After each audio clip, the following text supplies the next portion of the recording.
What is up, lawn dogs? Floyd with Allner Outdoors, and hopefully some boys from the north. I hope they show up today. It's a little different day than we normally do it. Mark is in the chat. Mark, you see the link, buddy? It is on there somewhere. Right here, I'll post it again. Let's see how. I'm uploading my COVID vaccine to my computer real quick. Not yet.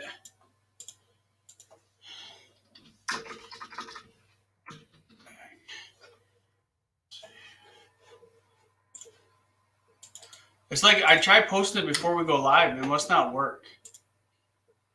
The last time I didn't do it either. I just set it up there again. It's like I tried posting it before we go live. It must not work. Need that. Okay. Close.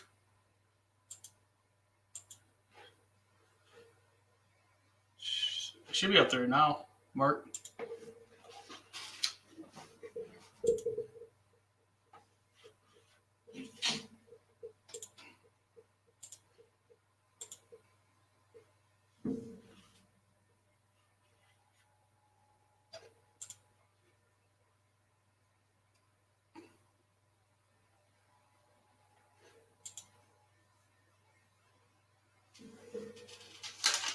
All right, let's see. I'm gonna get this shared out. Let me know if you see it. Hey, wanted to talk today about your favorite memory of the worst time you ever been stuck. Now explain that to you why I want to talk about that today, or one of the topics today, because well, I'll show you. Get a little preview.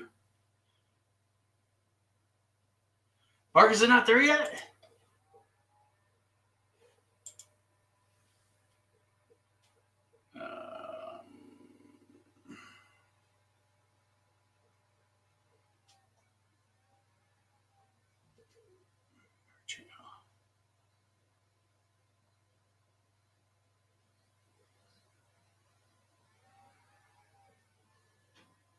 The hell?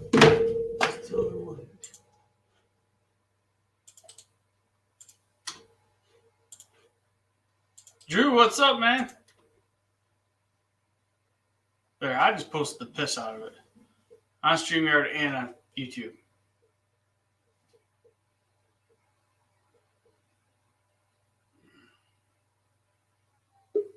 Oh, there's Mark. He's coming up now. Drew, it's up there, buddy. You have to put it on the YouTube itself one. Well, I did it on both a couple times. That's why I didn't understand. I think sometimes it's just that lag. Yeah, but if you post it on StreamYard, it messes it all up.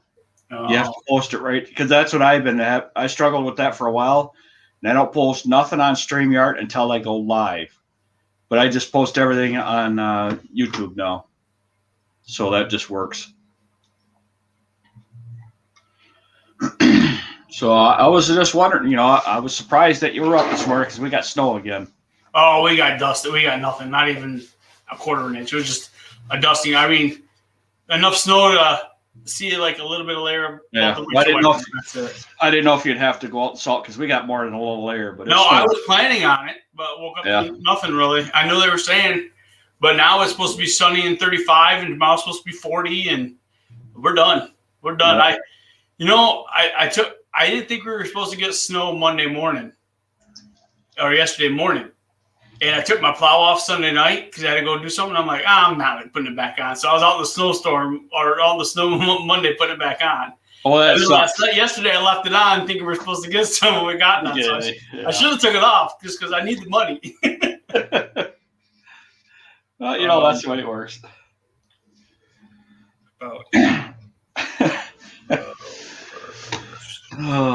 So I have plans here for the near future, but I don't know how it's all going to work out. Because our lawn care community itself is growing as we're becoming more of a tight-knit group. Yeah. And we're on each other's channels. We're all having a good time. So I think we could do some serious changes once we get everything all figured out which direction we're going. Let me turn this up. I can barely hear you. What direction we're going? Yeah, because we're all working together. We're all helping each other out. We're all encouraging each other. We're all, we're being friends like we're supposed to be. Yeah. It doesn't matter what we believe or who we voted for. It doesn't matter. Nobody cares. Like most people, nobody cares. We're just working together to, make things better for us. Right. So eventually, I think we're going to be making some serious changes to a lot of people's lives. You know what I mean? For the better. Well, that'd be good. That'd be the goal, Yeah. It'll be better.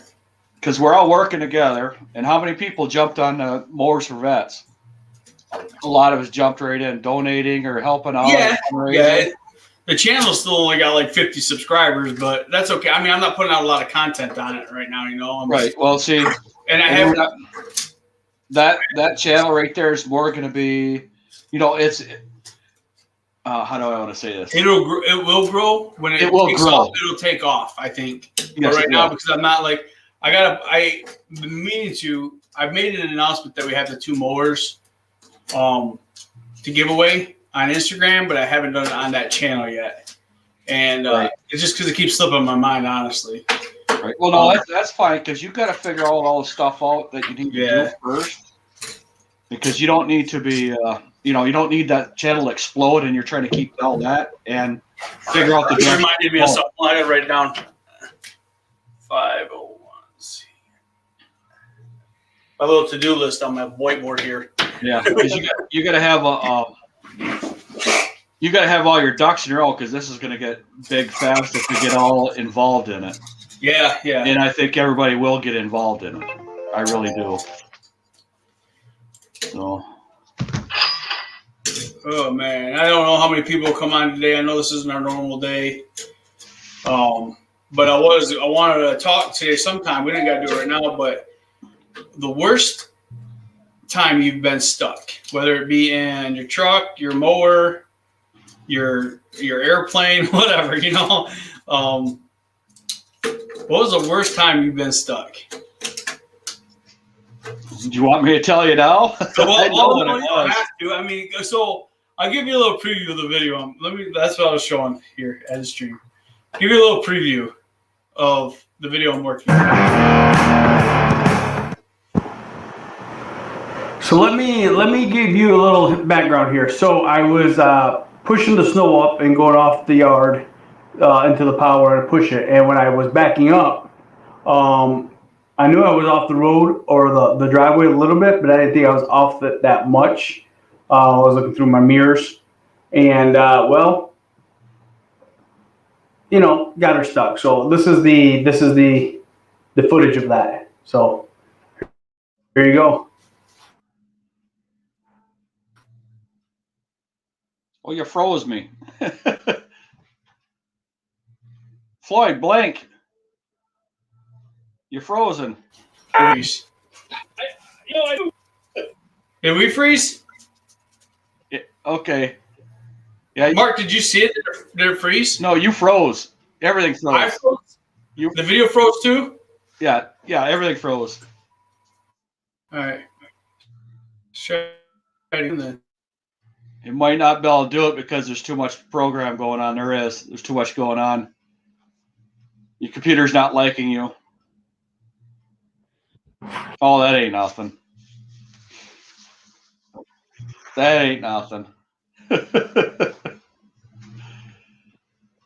That's something. That's something.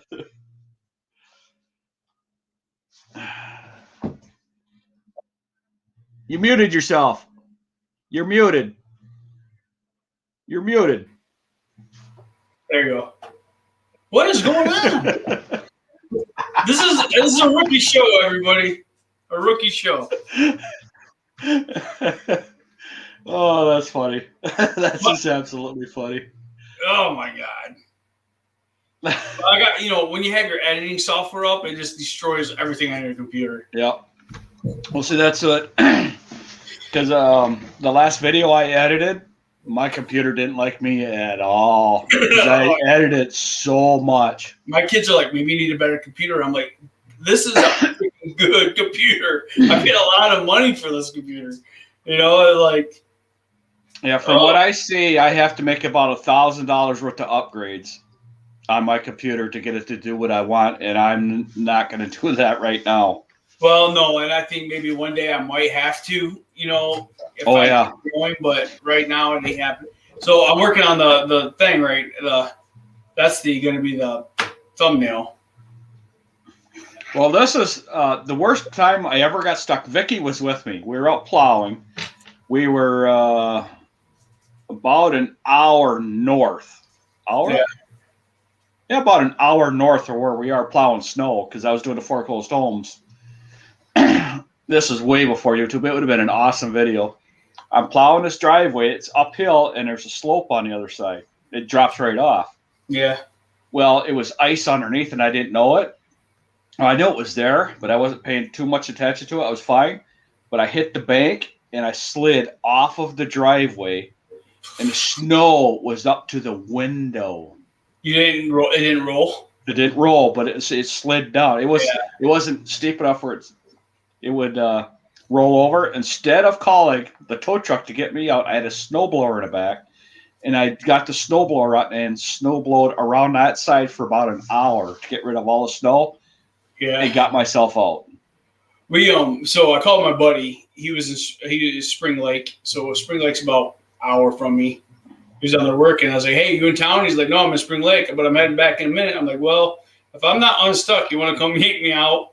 And but luckily, my customers were outstanding, and they came out and they had the truck. They hooked me up to their truck, and I always have a tow strap in my plow truck all the time. And we were able to get it out.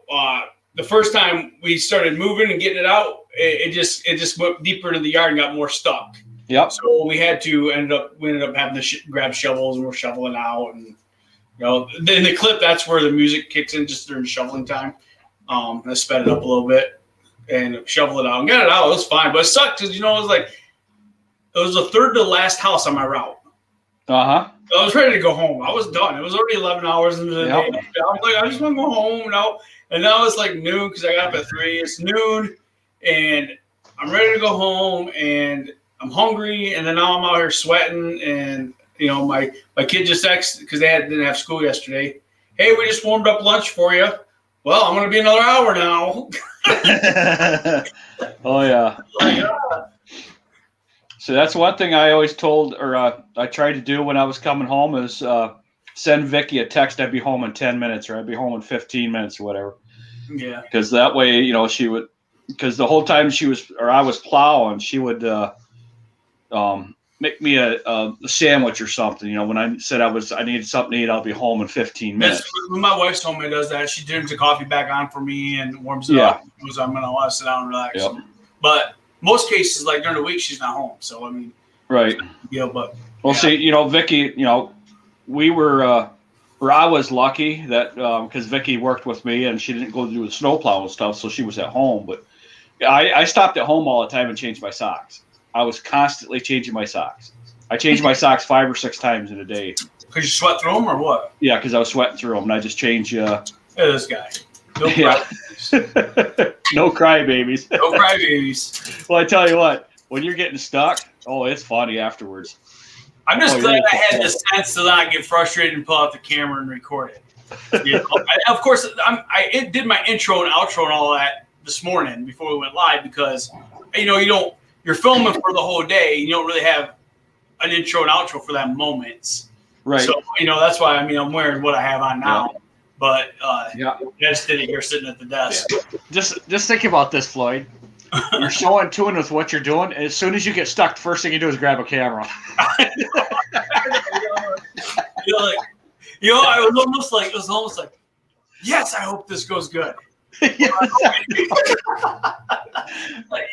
don't want to get stuck because it's frustrating and it delays you, but you're like, okay, good, I got something. I'm like, and I did. This can make it. If I do this right, I can make a cool video out of this. Yes, and exactly. That's the tripod, and the tripod's recording the whole thing, and really the whole video is uncut from the beginning Well, you can see it's uncut. I didn't cut any of the footage from the GoPro that was set up. I did speed up a little section of it when we were shoveling, but yeah. Hey, Floyd, you got to watch out for that Drew guy because he'll just leave your stream and won't say hi, goodbye, or kiss my ass. I know. Is that what he just did? Leaves. Is that what he did to you Sunday or something? That's what he did to me. Yes, it was rude. I was upset. I almost shed a tear. So listen, we haven't had a chance to talk about the sunrise. Did you hear what he did? Sunrise? What did he do? So I get a phone call from the other side of the state, right? Which is not uncommon. I get phone calls from other places all the time, and they still live here in Fremont.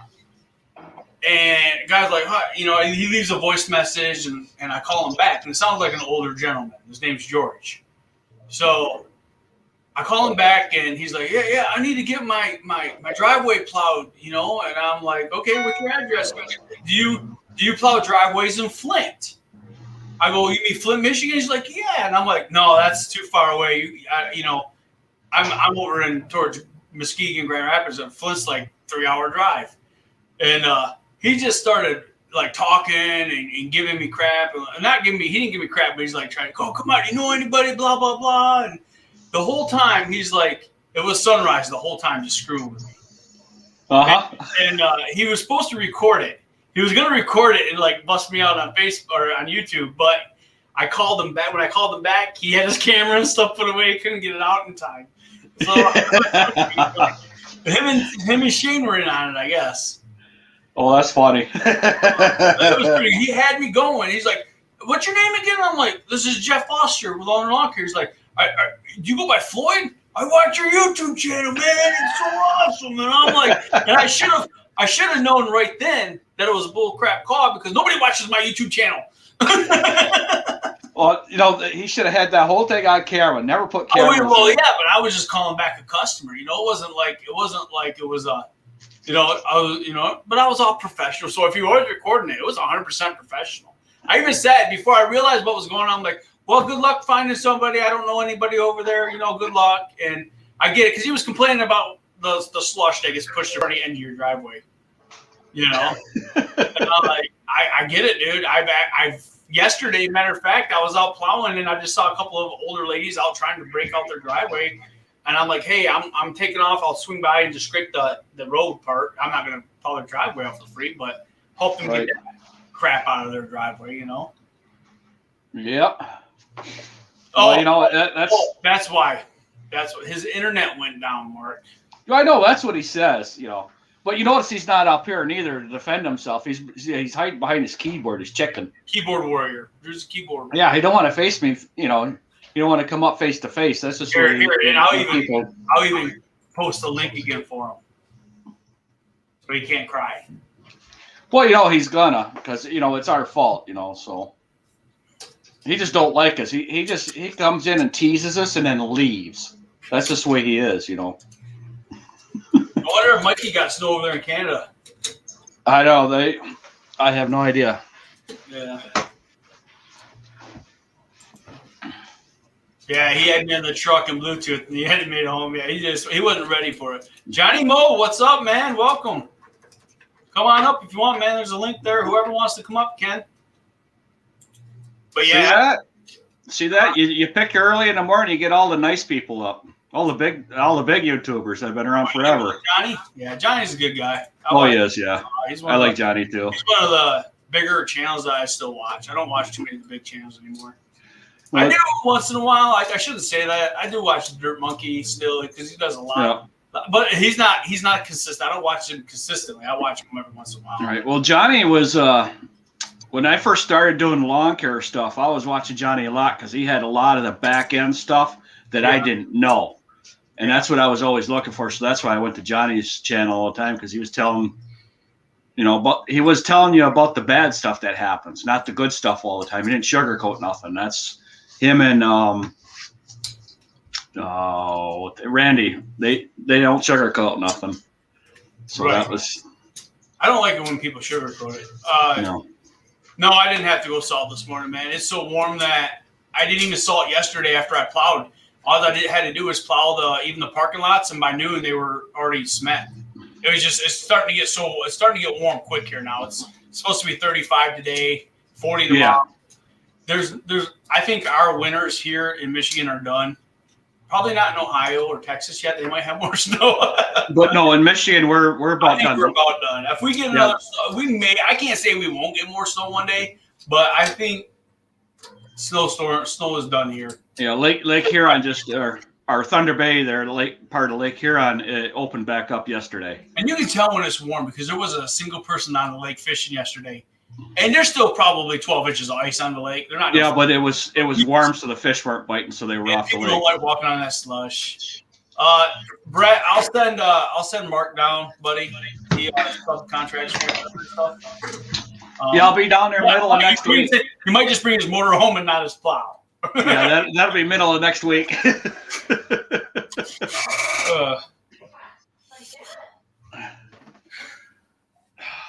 I'm telling you what, Floyd.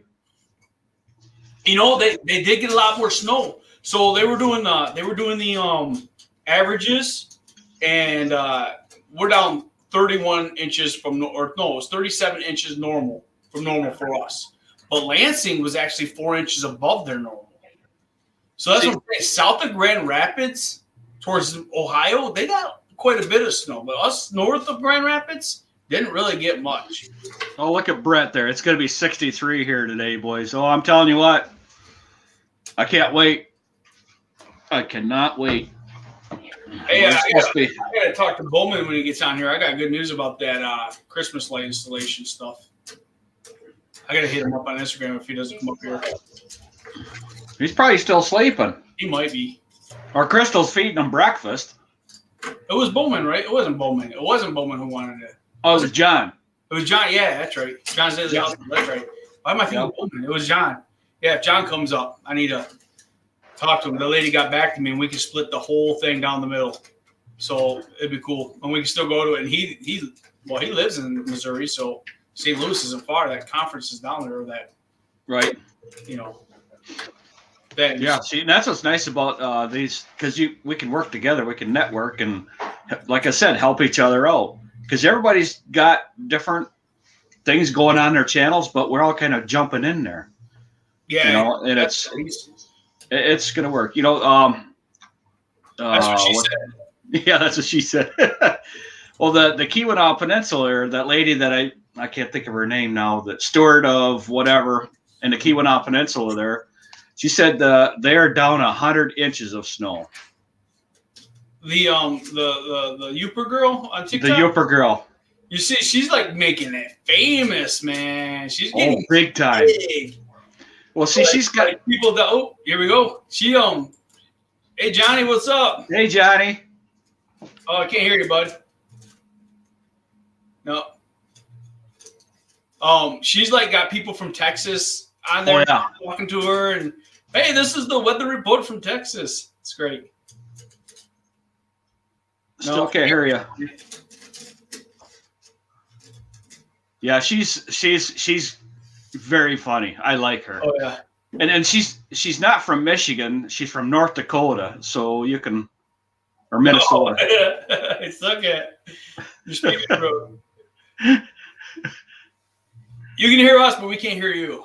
That's okay. You just sit back and look pretty.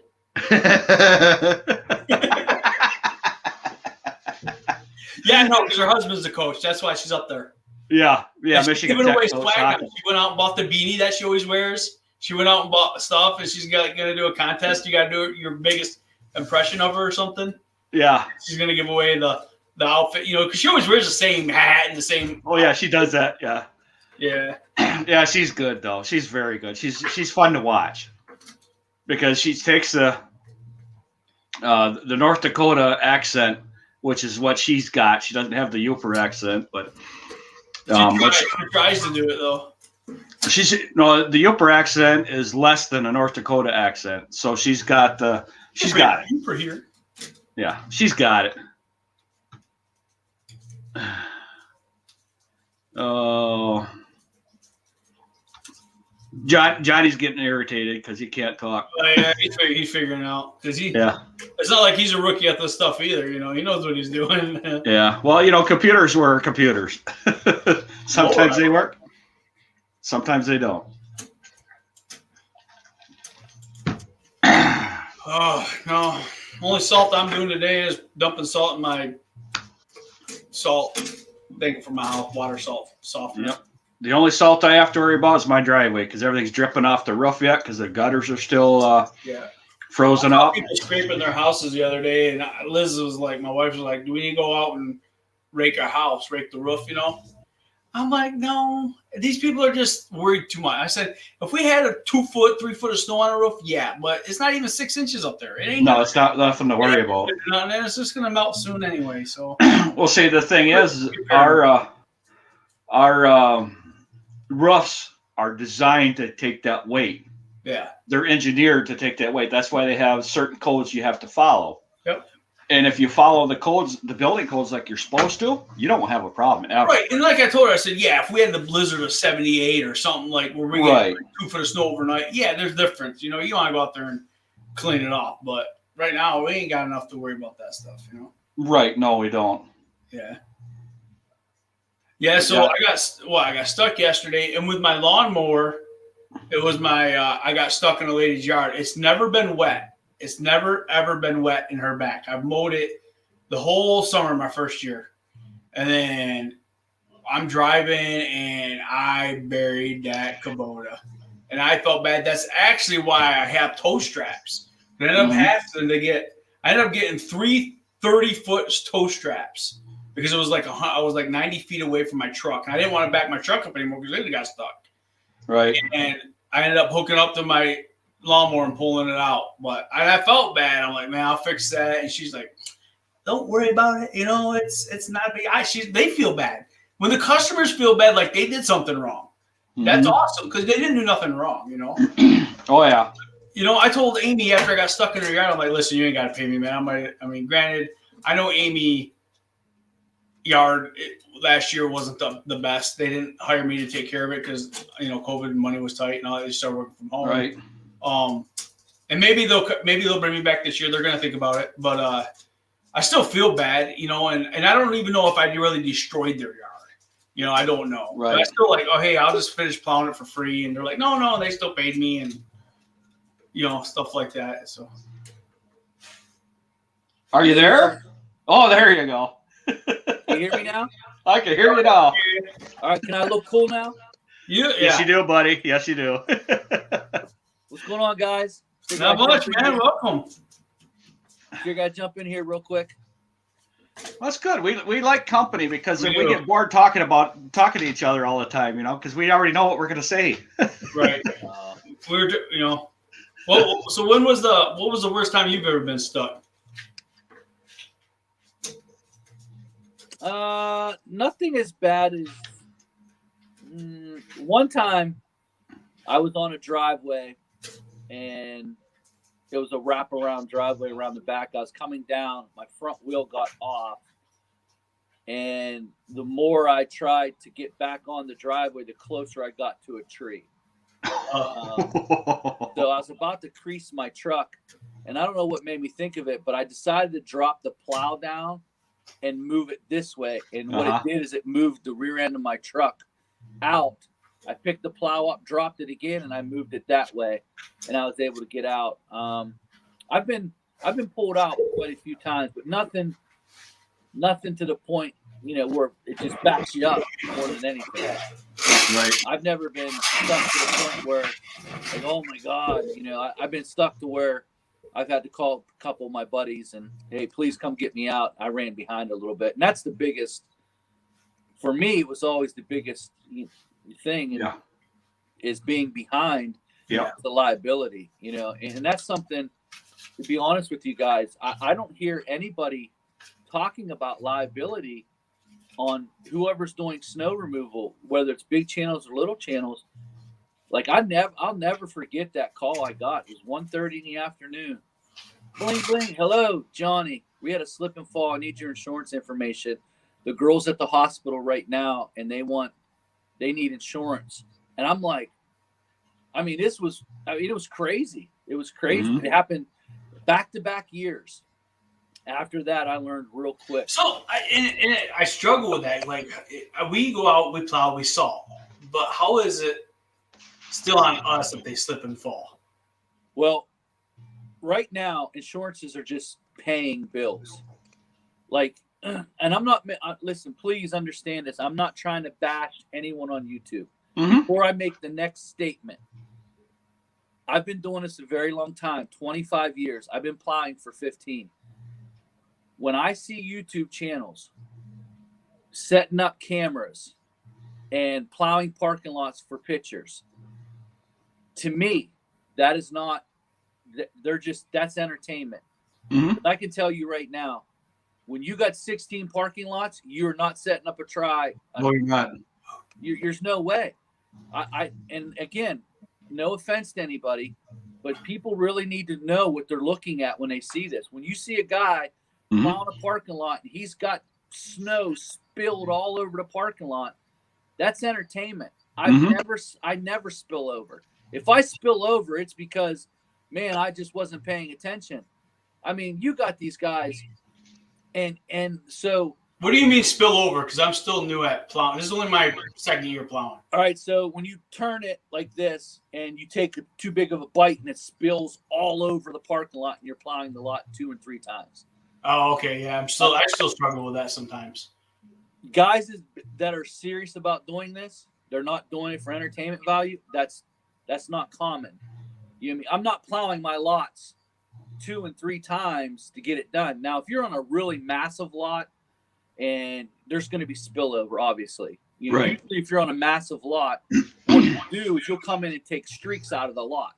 So you're not spilling over. So if I'm doing a big, huge parking lot, massive parking lot, and I know I can't windrow from here to here because that snow's got to go down in this corner, well, then I'm going to come in and I take some strips out of there. So when I start windrowing, it has a place to go.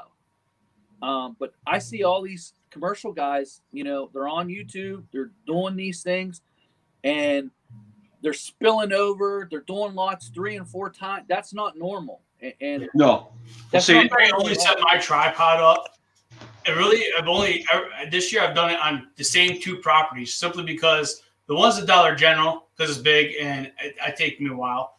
And then the other one's the same 2 houses because I had to get out with snowblow anyway. So I'm getting out of the truck and I'm setting up mostly snowblowing footage is what it is, you know. But other than that, you're right. I do 30 properties by myself. Well, I cannot. In that case right there. So let me define a little bit. So I personally do 16 parking lots myself. So I got to get up at 3 o'clock. I got to be out the door at 3:20. Everything's got to be opened up by 9 o'clock. So from 3:30 to 9 o'clock. I got to get all these parking lots opened up. So parking lot A, I set up a tripod. We're watching what I'm doing. Well, guess what's going to happen? By the time I get to parking lot 16, I'm going to be late. If somebody falls on parking lot 16, and then the question's going to be asked, did you do your due diligence? Oh, yeah, I did my due diligence. Well, here it says on YouTube, you had time on parking lot A, B, and C. You're over here, you're setting up. You're taking a video like you have all the time in the world. So then the liability, these lawyers aren't going to play around with you. And no, they're not. I've been in on a deposition. When I sat down in a deposition, when you offer salt services and that place opens up at 9 and you're not there at 9 and someone slips and falls, or the employees get there at 8:30 and someone falls between 8:30 and 9 and you're over here playing cutesy with a camera and they catch that, man, you can kiss it goodbye. You're done. You're done. You better have a lawyer. And I mean this because I've been sued twice, and I know what it feels like. I know what it feels like to be on a deposition. I know when you sit down. I know when they ask you the questions that they ask you, they're going to hammer you. And if you don't have enough insurance, they're going to come after everything you own. Yep. Oh, I'm an LLC. They don't care about your LLC. No, they don't. They'll work right around that LLC. One thing with your business account, and you're done. Buy one thing at Walmart. There was a big thing on YouTube about 2 years ago. Mainly a couple guys. You got to be an LLC. You got to be an LLC. Let me tell you something. Buy one thing out of your business account that's not related to your business. You're done. It's over. Liability. Limited liability corporation. They will put the liability right on you. Yes, they will. Lawyer. Sit down with a lawyer. I had to get a lawyer. I have a lawyer on retainer right now. It's serious. You could lose everything. And I feel terrible for these people that are watching these videos and they're like, oh, let me tell you something. That storm that we just had dropped an inch of ice. I've never done a storm like that ever in my life. I didn't have time to say boo. I had to keep going and going and going and going and going and going. So the liability that you're talking about, so is it going to fall directly on you? It depends on your contract. Most of these guys don't even have specific contracts at the place. So when I walk into a place, what do you want done? What's your trigger? And if they don't want a sidewalk done on the opposite side of the building, that must be in a contract saying, listen, on Delaware Avenue, they do not want that sidewalk. And then I have them, and I have the bank manager or whoever's the manager is go ahead and initial that specific one, because I want to make sure that that bank manager or whoever it was saw that and says, you know what, we did that. Because sometimes when you sign a contract, they'll sign at the bottom line. I make them go back line by line and say, read this, read this, read this. So if you say they open up, let's say this place opens up at 9 o'clock. What time does your employees come? Most employees are here by 8:30. Okay, so 8:30. You don't show up to 8:45. Their employee falls. That's your liability. Yes, it is. It's absolutely your liability. So you show up at 8:15. You do the lot. You did your due. That's due diligence. Let's say it keeps snowing. So here's where the tricky part gets. So you did it at 8:15, and this is the important part of not having too much snow plowing, because you might need to go back and do it again. Because then due diligence, hey, you didn't come back again until 3 o'clock in the afternoon. Is that due diligence? And that's the question a jury's going to answer. But the problem with today's society is that our insurances, they just write the check. Yep. 25 grand. It's cheaper to write a 25 grand check.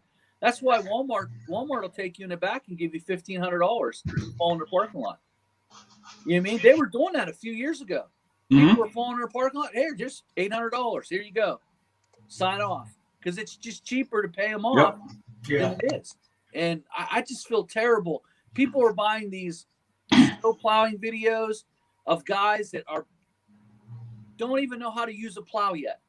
They don't even know how to use a plow yet. And I'm watching this. I'm like, I can't even believe it, man. I feel terrible for these people because you can lose everything.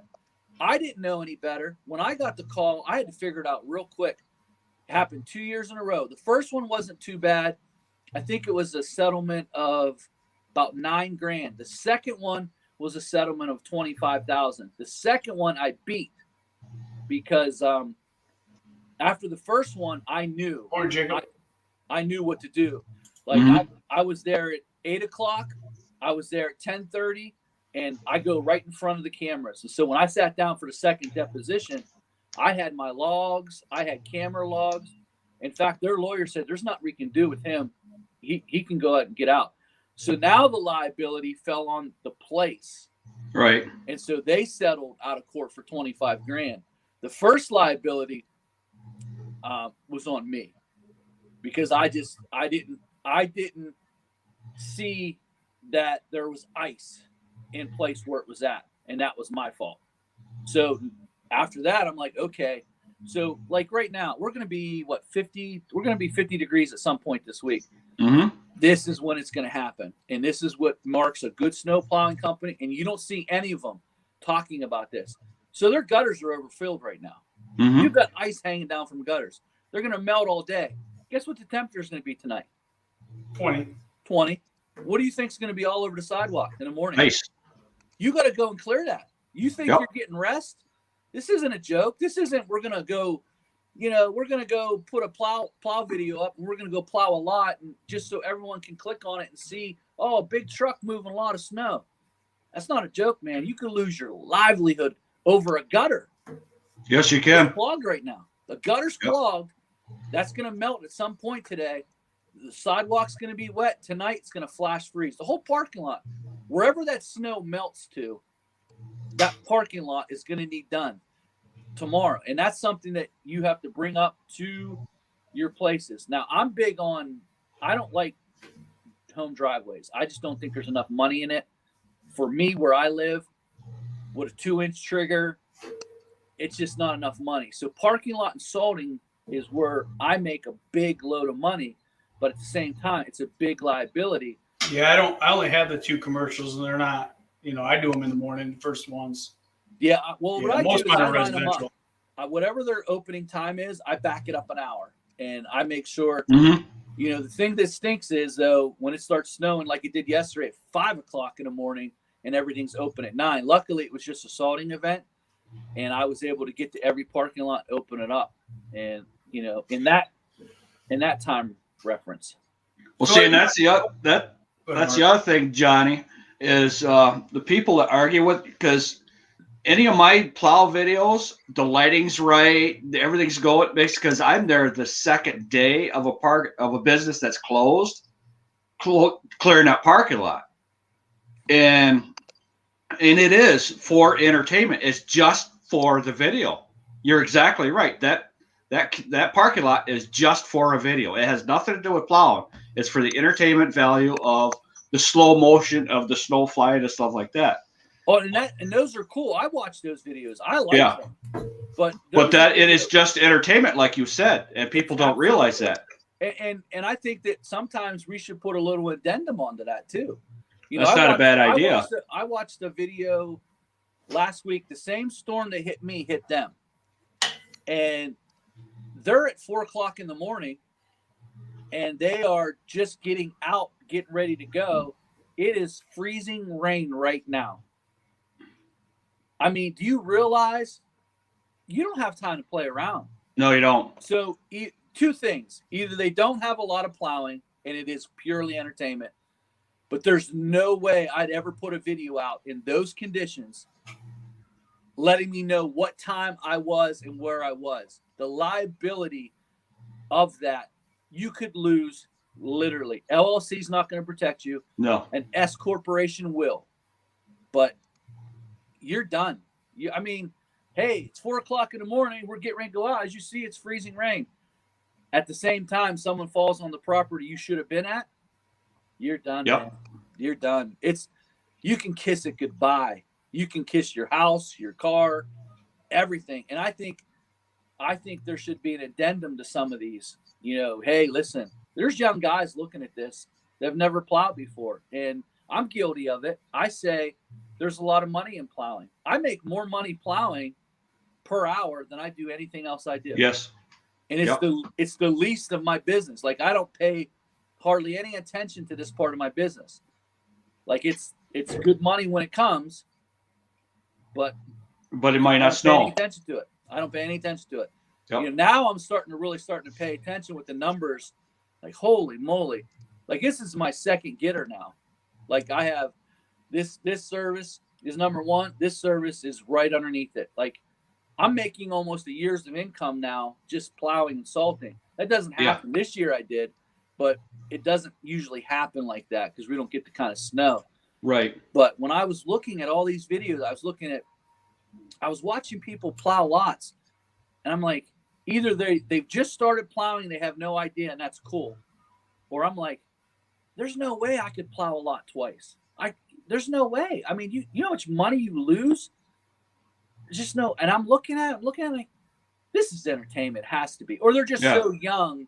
They just don't. They don't know better. They just don't know. Well, I don't know better, so don't judge me. No, I'm not. No, but because here's the thing. Look, you're saying that when you talk about the runoff. So when I do the Dollar General, I start on one side of the parking lot, work my way to the left. Usually how it works. And then before I get to the edge or the next spot, I go all the way left and work my way back right because I feel like I got to clean it up. I don't know that I necessarily have to get every one of those little runoffs, or what did you call them, spillovers? But to me, it drives me nuts seeing that little bit of snow line. Oh, it's got to get picked up. So I clean it. I work back, and then I'm usually done. I'm done, and I leave. It's going to freeze. So basically, basically what you want to do is, first of all, you don't want to plow with a straight blade. That's going to happen a lot with a straight blade, or it happens. Well, I got the V now. Last year I did. Last year I just switching over to the V-Plow this year, I've saved at least double the time on that Dollar General, because I had a straight blade last year and I was there forever. Well, the V-Plow it will too, because it's basically a straight, or you can go V the whole way, but when you go V the whole way, you're losing probably, I would say, at least 2 feet of the plow when it comes from here to here. So if you have a V-Plow and it's deep, what I would do is I'd put it in scoop mode, and I would just blast through 3 or 4 lines, start on the right side, open that all the way up. I mean, personally, I wouldn't use a V-Plow or a straight blade. I would use a straight blade with like a little bit of a box into it, a little bit of a, curve to it. The wings help out tremendously. The wings are unbelievable. Like, that is the best thing that you can use on a plow. I mean, a V-Plow to me is useless unless you're doing 18-inch, 2 feet storms, and you've got to break into a lot. So when I say break into a lot, most plows, especially straight blades, will not break into a lot. So you got to put it in this, and you break it open, and then you can start windrowing. But that's where the V-Plow is like top of the line. But when you get a plow with wings, and you can just go from one side to the other side, and you get to learn, like, okay, this is a 6-inch storm, so I can use 75% of my blade. Yep. Or I can use, but with a wing, there's a lot of times where you can use 90% of that blade in a 6-inch storm. Where a V-Plow, it's just going to keep spilling over, and then you're going to have to go all the way to the end, come all the way back, start all over, and keep plowing it. I haven't plowed a lot 2 times. I mean, there's some times where I get over aggressive and I'm flying around, and I'll have a little bit of spillover here and there, but not like the videos that I've seen. Not like the whole lot needs done, like massive spillover. Like, I don't know. I know which ones you're talking about. I think I know what you're talking about too, because I wouldn't say my spillovers are. But see, on my V-Plow, I actually plow more, almost like an L when I'm working left or right. So I have this wing out as far as I can, and then the other wing kind of tilted a little bit, so I don't get spillage. If I get spillage, it's spilling on the side I'm going to next anyway. It's not spilling on the other side. That's what, most V-Plows won't really do that, though. So the wings are almost boxed in. Yeah. Right, and I've seen V-Plows now with wings. The first time I've seen that this year. People with V-Plows. There's a lot. There's a lot of that here. You're not allowed to carry anything over 8 foot. So a V-Plow with wings would be awesome. But if you got a 9-foot V-Plow plus what? Another 2 feet, another 4 feet in wings. Yeah. That would be the ideal plow. Now, the plow I got now, I can control a wing, make them go whichever way I want to. So if I'm straight, I got a wing that's curved in. All it's doing is it's coming up to this wing and it's flipping it back to the blade. And it makes it a lot easier. I've had wings with plows, and I've had this plow. And I would never use a straight blade on anything. I mean, unless you had to. But having something curved in or a boxed wing that comes in a little bit, that's where it's at. You'll fly through a lot. See, we're seeing a lot of trucks. Everybody's getting the bigger trucks and the bigger plows, and it's the V-Plows with the wings on it. And they just they're a 10-foot plow, and then they got the 2-foot wings on there. But when they're going down the road, they're all folded in there, so they're right. They're maxed out. They can't go any wider going down the road because they're within specs, but they're just pushing major amounts of snow. But they also spent major amounts of money on that too. Well, I know my plow was really expensive. Yeah. I'm really glad. I mean, I don't like the remote control on it, but like I said, I do 16 lots in 3-4 hours easily. I mean, I'm in, out, bang, bang, boom, boom. I'm off. Sold it, off to the next one. My biggest lot's only 30,000 square feet, though. I don't have massive lots, but when I did, when you're going into a lot, you have to take strips out of it, and it's a massive. I used to do this one church that was like a mall parking lot, and there was just no way to windrow it. You couldn't windrow. There's just too much to windrow. Right. So I would just go through, take 10 strips out, back up, slam through, back up, slam through. So when you do windrow, you have spaces open so you can get it all the way to the end. Right. You can get it done real quickly. Because if you try to windrow something like that, you'll have to do it 3 times. You don't want to me, you don't want to plow a lot 2-3 times. I don't. No. I haven't for years. Now, when I first started, I had a straight blade 7.6. I double plowed a lot until I figured out how much of that. That's what I did last year. It was miserable. Yeah. Once I learned how much of the blade I could take in each storm, I started to get better. But once I put wings on it, I went to this conference, some type of snow symposium, and they were talking about ways to save money with salting. I was really interested in salting, so I went up there, and the one speaker kept talking about wings. He said, if you don't have wings on your plow, you're losing money. And so I went to my dealer, and he had a set of wings there. I said, install those. I want to see. My first time out, I'm like, oh my God, this is like. Oh, it was. Yeah. Are you kidding me? Well, how stupid was I? Yeah. And then didn't know any better. Scooped, I was taking 80 to 90% of the blade, even in deeper storms. Yeah. Yeah. That's because you didn't know any better. That's the whole thing, is you just didn't know better. Because Randy from Countryside Vlogs is one that, was on me for a while. I says, Randy, as soon as I need a cutting edge, I'm going to put wings on. As soon as I put them wings on, it was like, oh my God, have I been missing out? Just because most of the time it was all going straight. I never angle it because there was no spillage on the stuff I was taking. It was just going straight. And I was taking 100% of the blade all the time. And it was just amazing. It is how much difference it made. It is. You can get probably a $4,000 plow. I'm going to have to get going here, guys. A $4,000 plow, put some wings on that sucker, and it's just as good. Yes, it is. As my $7,000. I paid $7,800 for my plow, and honestly, if I had to do it, I'm not sure I would have did that like that. The only thing that I do like is that it closes down to 8 feet, and I can get through. I can get through my what's that called? My drive-throughs. Tight spaces. Yep. But other than that, those wings with that scooping method, you don't need unless you if you get large storms, that's where that V-Plow really comes in. You can break it a lot. You can put that in the V position, and you can push out sections of the lot. But if you're doing a really big lot, you probably should just have a pusher in that lot. Like Dirt Monkey has a lot of pushers in his lot. Yeah. There's just no way that a truck, a 250 could actually do something like that. So, but guys, sorry, I gotta go. It was fun. No, that's okay, Johnny. It's nice hearing from you. It's awesome. Nice hanging out with you. I'm gonna come back again real soon. All right. We'll see you. Sounds good, Johnny. I love your videos, by the way. I watch all of them. Thanks. I do. I watch every one of them. Later. Thanks, Johnny. Yeah, Johnny's got some good points there because none of it does it. I was gonna ask him, so he mentioned salting. So I'm struggling with when I should and shouldn't go salt.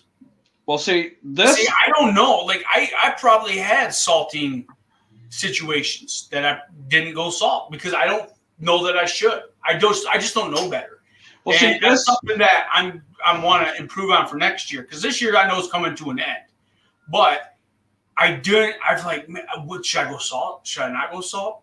This is I only had 2 properties that I salt, so it's not like I have 16 commercial accounts, See, on all my snowplow videos I was making before, I always mention this is a 0 tolerance parking lot. It has to be completely done. If it freezes, I have to come back and salt it. And mine aren't. Mine are 2 inches, 2 inches. So it's like, I got a dusting last night, but should I go salt them though? And I talked to the owner. I've talked to the managers. They call me if you need me for anything. But they won't call you until it's too late. That's the problem, because they're so busy. They're not paying attention. And I know. Well, the manager who runs the Dollar General, he's usually there way earlier. When I'm leaving, he's pulling in. He's usually pulling in a little bit after. But see, Johnny. I appreciate Johnny said He said that some people talk a little. I don't know if they talk bad about him. I like Johnny. Oh yeah, I like Johnny too. Always knowledgeable. Well, see, people don't know how to take Johnny. Johnny's straightforward. He's not beating around the bush. He's right. He's direct. People don't like direct. And you know, and here's the thing: just because Johnny does things and knows things his way doesn't mean you have to do it his way. It's just take the pieces from that you learn from him. Exactly. Like, you know, that you can learn from him. Like the liability is the snow.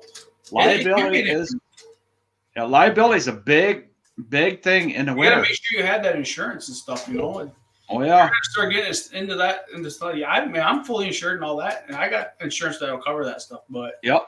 And I am an S corporation actually, so I'm an LLC corporation, so that helps. Yeah, Andrew, what's up, man? Welcome. Hi, Andrew. Yeah, it's you know, and see that's the thing he was talking about. He says that most of them videos out there are entertainment because of setting up cameras, and that's exactly it. Because a lot of my videos that started early in the morning. And the camera was in the windshield because all I did is stick it in the windshield and push play. Well, that's how most of my footage is. If you watch any of my time, except for like this when I got stuck because I'm getting on a truck and digging, or that's different. Those two properties because I got to get out and snow blow. So I'm going to get out and snow blow anyway. So I just grab my camera and throw on a tripod. But most of my footages, I don't take the time. You get window cam. I'm trying to figure out a way I can set the GoPro up outside or like make it like a hood ornament and film. You know, I'm working on that. That'll be something for next year. Because then I can just hit record, and I know after an hour of filming, I gotta change the battery. Well, see, and that's like the front of my truck. Every time there was outside and on the front of my truck, I have stopped to get out and shovel the sidewalk, like you were saying. And that's when I'll set a camera up because I'm not stopping my truck specifically to set up a camera. Yep, 8 hours worth of footage, and I have to make 10 minutes of video. Oh, yep, I'm hearing you, Doug. I think I got enough footage from yesterday that I can make 3 videos out of it. Well, definitely 3 videos because one of them is me getting stuck, which is getting pushed out later today. It's done. It's done editing and stuff. I just gotta render it, you know, or compress it. But I ain't doing that till we're off here because otherwise. See, that's all my videos. You're only going to see from here on out 1 video a week, maybe 2 at the most. Yeah. Because that's all I got time for. Because my editing has changed and the way I want things, I don't have time to make a lot of video and edit it and put it out. Because as soon as summer hits, I'm going to be even busier than I am. Right now, I'm not busy. We're just kind of relaxing, taking it easy. But right. We pretty much took a vacation from winter, you know, but we're also. You guys may not be putting out the videos, but you're going on everybody's lives, so that makes up for a lot. Yeah, well, and I'm going on everybody's live because I'm trying to keep us all. I'm trying to get us all together closer. You know what I mean? Yeah. Because what we got started here is a group of people that are all talking to each other and. We can make things happen fast. All you got to do is, you know, if somebody needs something or wants to do something, we get everybody on board and it'll happen. Well, I need 450 more subscribers. That's going to take some bits, but we're going to. You got till the end of the year, Mark. Oh, you'll be there by the end of the year. All on you. Well, see, right now I'm experimenting with that last video I put out. Oh, you'll be right by the Uh-oh. Mikey! Hey, what's up? Hey, buddy. How's everybody doing? Hi, buddy. Sorry, I haven't been in the house. around. I've just been so tired. I don't know. Well, we got a lot going on, man. We understand, Mike. Nobody knocking on. In a month, we'll start giving you hate. It seems like we got about 5 feet of snow here too, and it seems like every morning I've been out, you know, and this is the first morning. I actually did set my alarm for 4, and it is snowing just a little bit. It's just light flurries, but it's mild temperatures, and it's going to melt off. And this is the first morning in a long time. I actually went back to bed. I just woke up about 20 minutes ago, so. Andrew, I'm not making anything complicated. I just want to be able to hang out with everybody. And if we need somebody needs some help, we just all jump in and help. It's whoever's available is what I want to do. Because you think about it, we're covering 3 continents right now. We got people from the UK that hang out with us, people from Australia that hang out with us. Well, yeah, continent. Because we're in the North American or Northern. I was going to correct you, but I realized you were right. Yep. I had to think about it. Yep, we're in 3 continents. Yeah, brother. February's been a good month of snow, which it normally is. Yes, it is. I mean, it caught us up a little bit. We got a little gain on our norm, but we're still, like I said, 37 inches below our normal here. Yeah. And I was telling Mark earlier, Mike, we're done. I don't think we're getting any more snow here. If we do it, nothing's going to stick. Yeah, we're in the forecast. I just looked at the 14-day forecast, and it's just a little bit of flurries here and there. But the temperatures, they're not as cold overnight, and it's going milder. Right. Like I'm looking at the front windows right now, and I can see like off the icicles, water's dripping off them. Yep. So that's how it is here. Yeah, we're going over freezing again today. That's why I didn't bother going yet. I was at yesterday morning again, and yeah, we got maybe, I don't know, 3 to 4 inches again yesterday. But today, yeah, I think maybe not even an inch, close to. But I know it's going to melt off. I'm looking out on the street out there, and it's all melted off already there, and it's melting off the cars. Mm-hmm. And that's just it. You may get 3 inches of snow right now, but because the roads are dry and it's getting warmer, that first 1.5 inches is melting, you know. So exactly. And my customers know that I won't come in. Well, my trigger is 2 inches, 5 centimeters, right? So sometimes I do go a little before that too, you know, because if it's close, you know, how do you measure it? Because one part of town, you know, you're going to have that 2 inches. The other part, it might be 1 3/4 inches, you know, and whatever. I just go out if it's close to it. It might be under sometimes, you know, just do it. I sent the Mowers for Best sticker out to David. What was it? Probably Saturday. I went in the mail, I think, and he already got it. I sent Neil, who lives in the same state as me, a letter or a small. It wasn't 8.5 by letter envelope, you know. I sent that probably a month and a half ago, and he still hasn't got it. Well, I ordered security cameras 4 days ago. They just left Texas today. Me and my wife thought we're done with the post office, unless it's like a 30 or I guess a 55-cent stamp, like a regular stamp. If it's somewhat important, we're going to UPS. We're done with it. You know, this is coming from FedEx. Business in a lot of ways. This is from FedEx coming because it was Texas. They didn't have they were up without power, so they couldn't process anything. And there's I get it. If you're ordering something from Texas, like my daughter ordered her crickets from this place for her new bearded dragon from, I think it's called Johnny's Frogs online. And it's cheaper, and they ship them. But they said, "Hey, we're delayed because we lost power, and we can't." Yep. So me and my wife went and got our crickets from the store that's like 30 minutes away.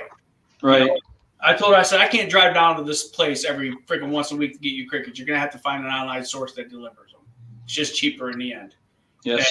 But they were cool. They're like, "Hey, I'm letting you know, man. We got your order. We'll ship them. It's gonna be delayed because if we ship them now, they'll probably all show up dead." And we don't. Right. Yeah, we don't want that. I mean, you gotta have live crickets.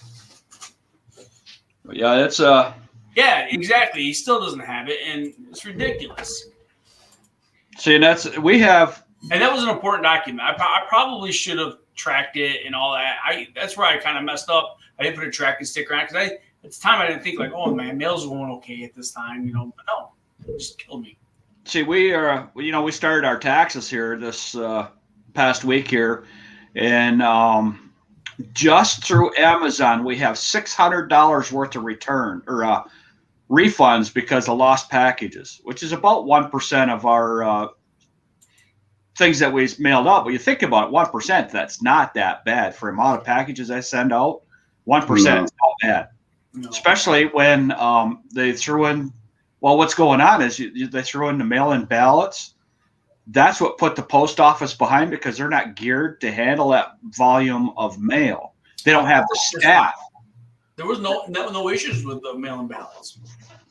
Yeah, they don't have the staff to handle it. Boy, go into your post office. You watch them. That people are running their ass off. Oh, the people that's the problem. Every people in our local post office, great people. I've never had nothing but.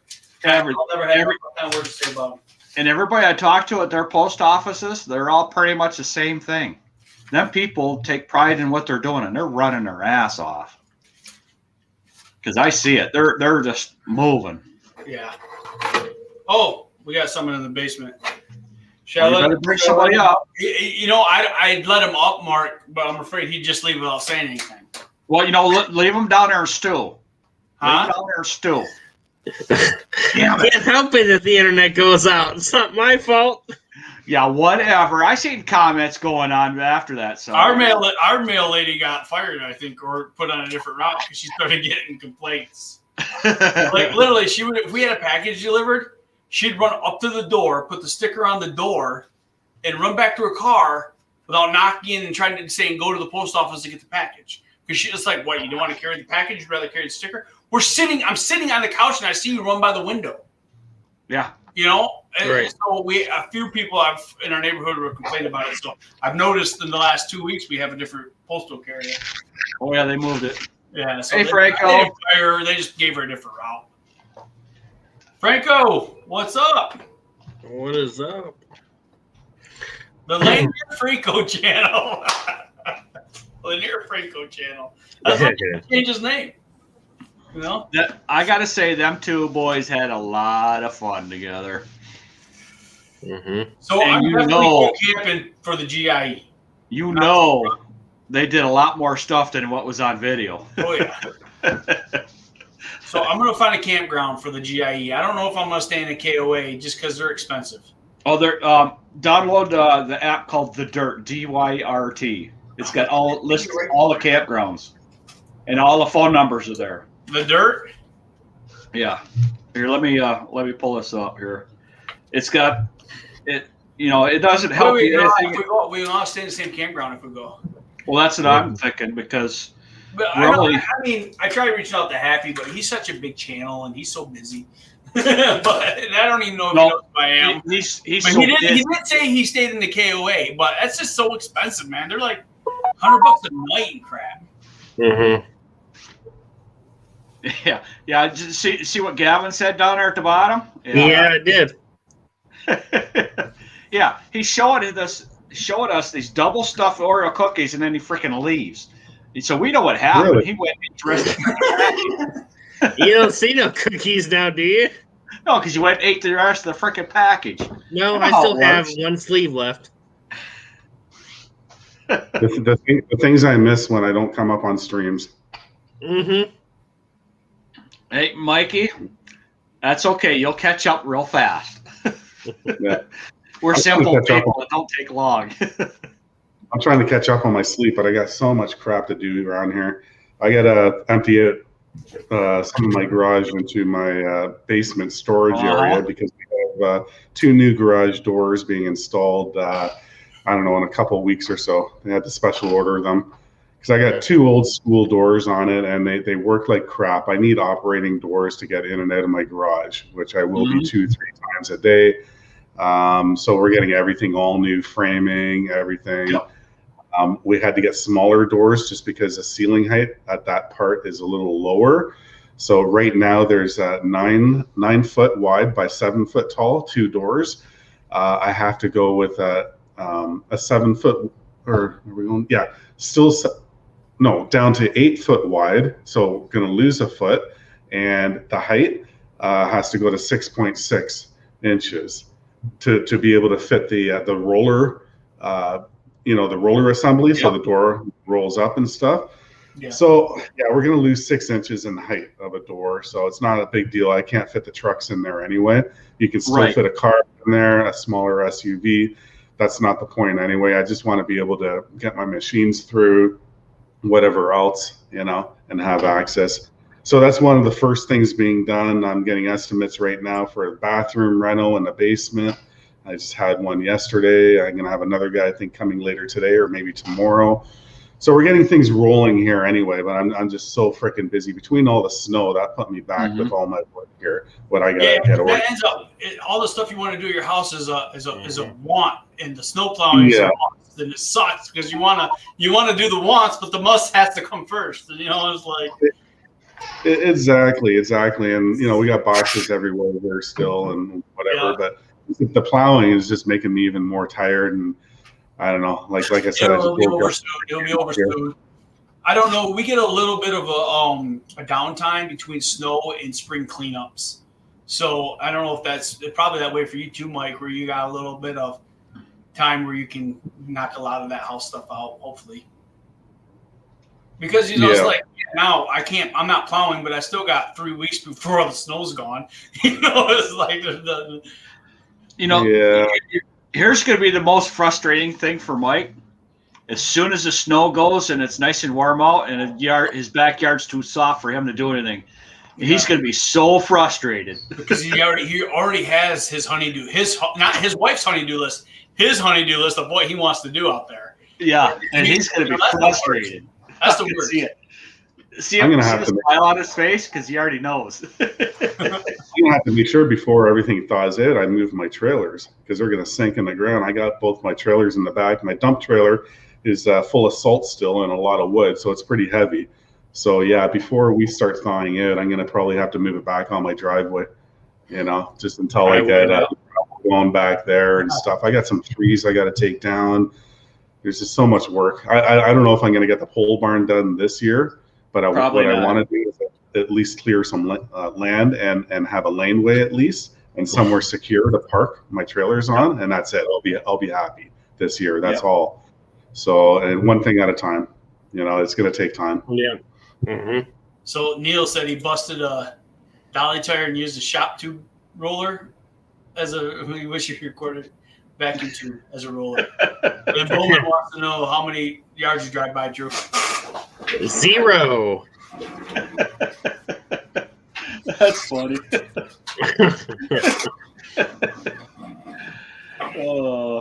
But you know what I was saying? You know, they were all hanging together, we're close knit, and then what the heck was it? It was back here. Neil said something about whatever. But anyhow, what I'm getting at is we all have the same basic core principles. Mm-hmm. We're all trying to help somebody. We all have integrity, and we all have serious work ethic. Because we'll kill ourselves trying to make somebody or do the job that we're supposed to be doing. He says we need a compound. I'm telling you, we could create like this doomsday compound. You know, I used to watch that show, Doomsday Preppers. I loved it, man. Oh, I loved it too. Like after season 2, I was like, I want to be on that show, and I want to be the guy that plans on robbing everybody. My doomsday prepping is just rioting and killing everybody and taking their stuff. And it couldn't have been like, season 4? There was actually a guy on there that was his plan. And of course, if you looked at him, you're like, dude, you ain't even getting out of your house. I don't know how you think you're going to be tactical. I mean, at the time, I was in shape. I was in the Army. Now I could, it'd be like me wearing one of those. You see those big guys with a vest like they're all Rambo. And like, dude, you couldn't even run a half a mile. Right, exactly. Mm-hmm. Oh, that was bad. I forgot that was in there. So what does everybody look for in a CPA, since obviously this will be my first year to do my taxes? Somebody that does the same kind of industry that you're in. Or not, takes care of people of the same kind of industry that you're in. Mm-hmm.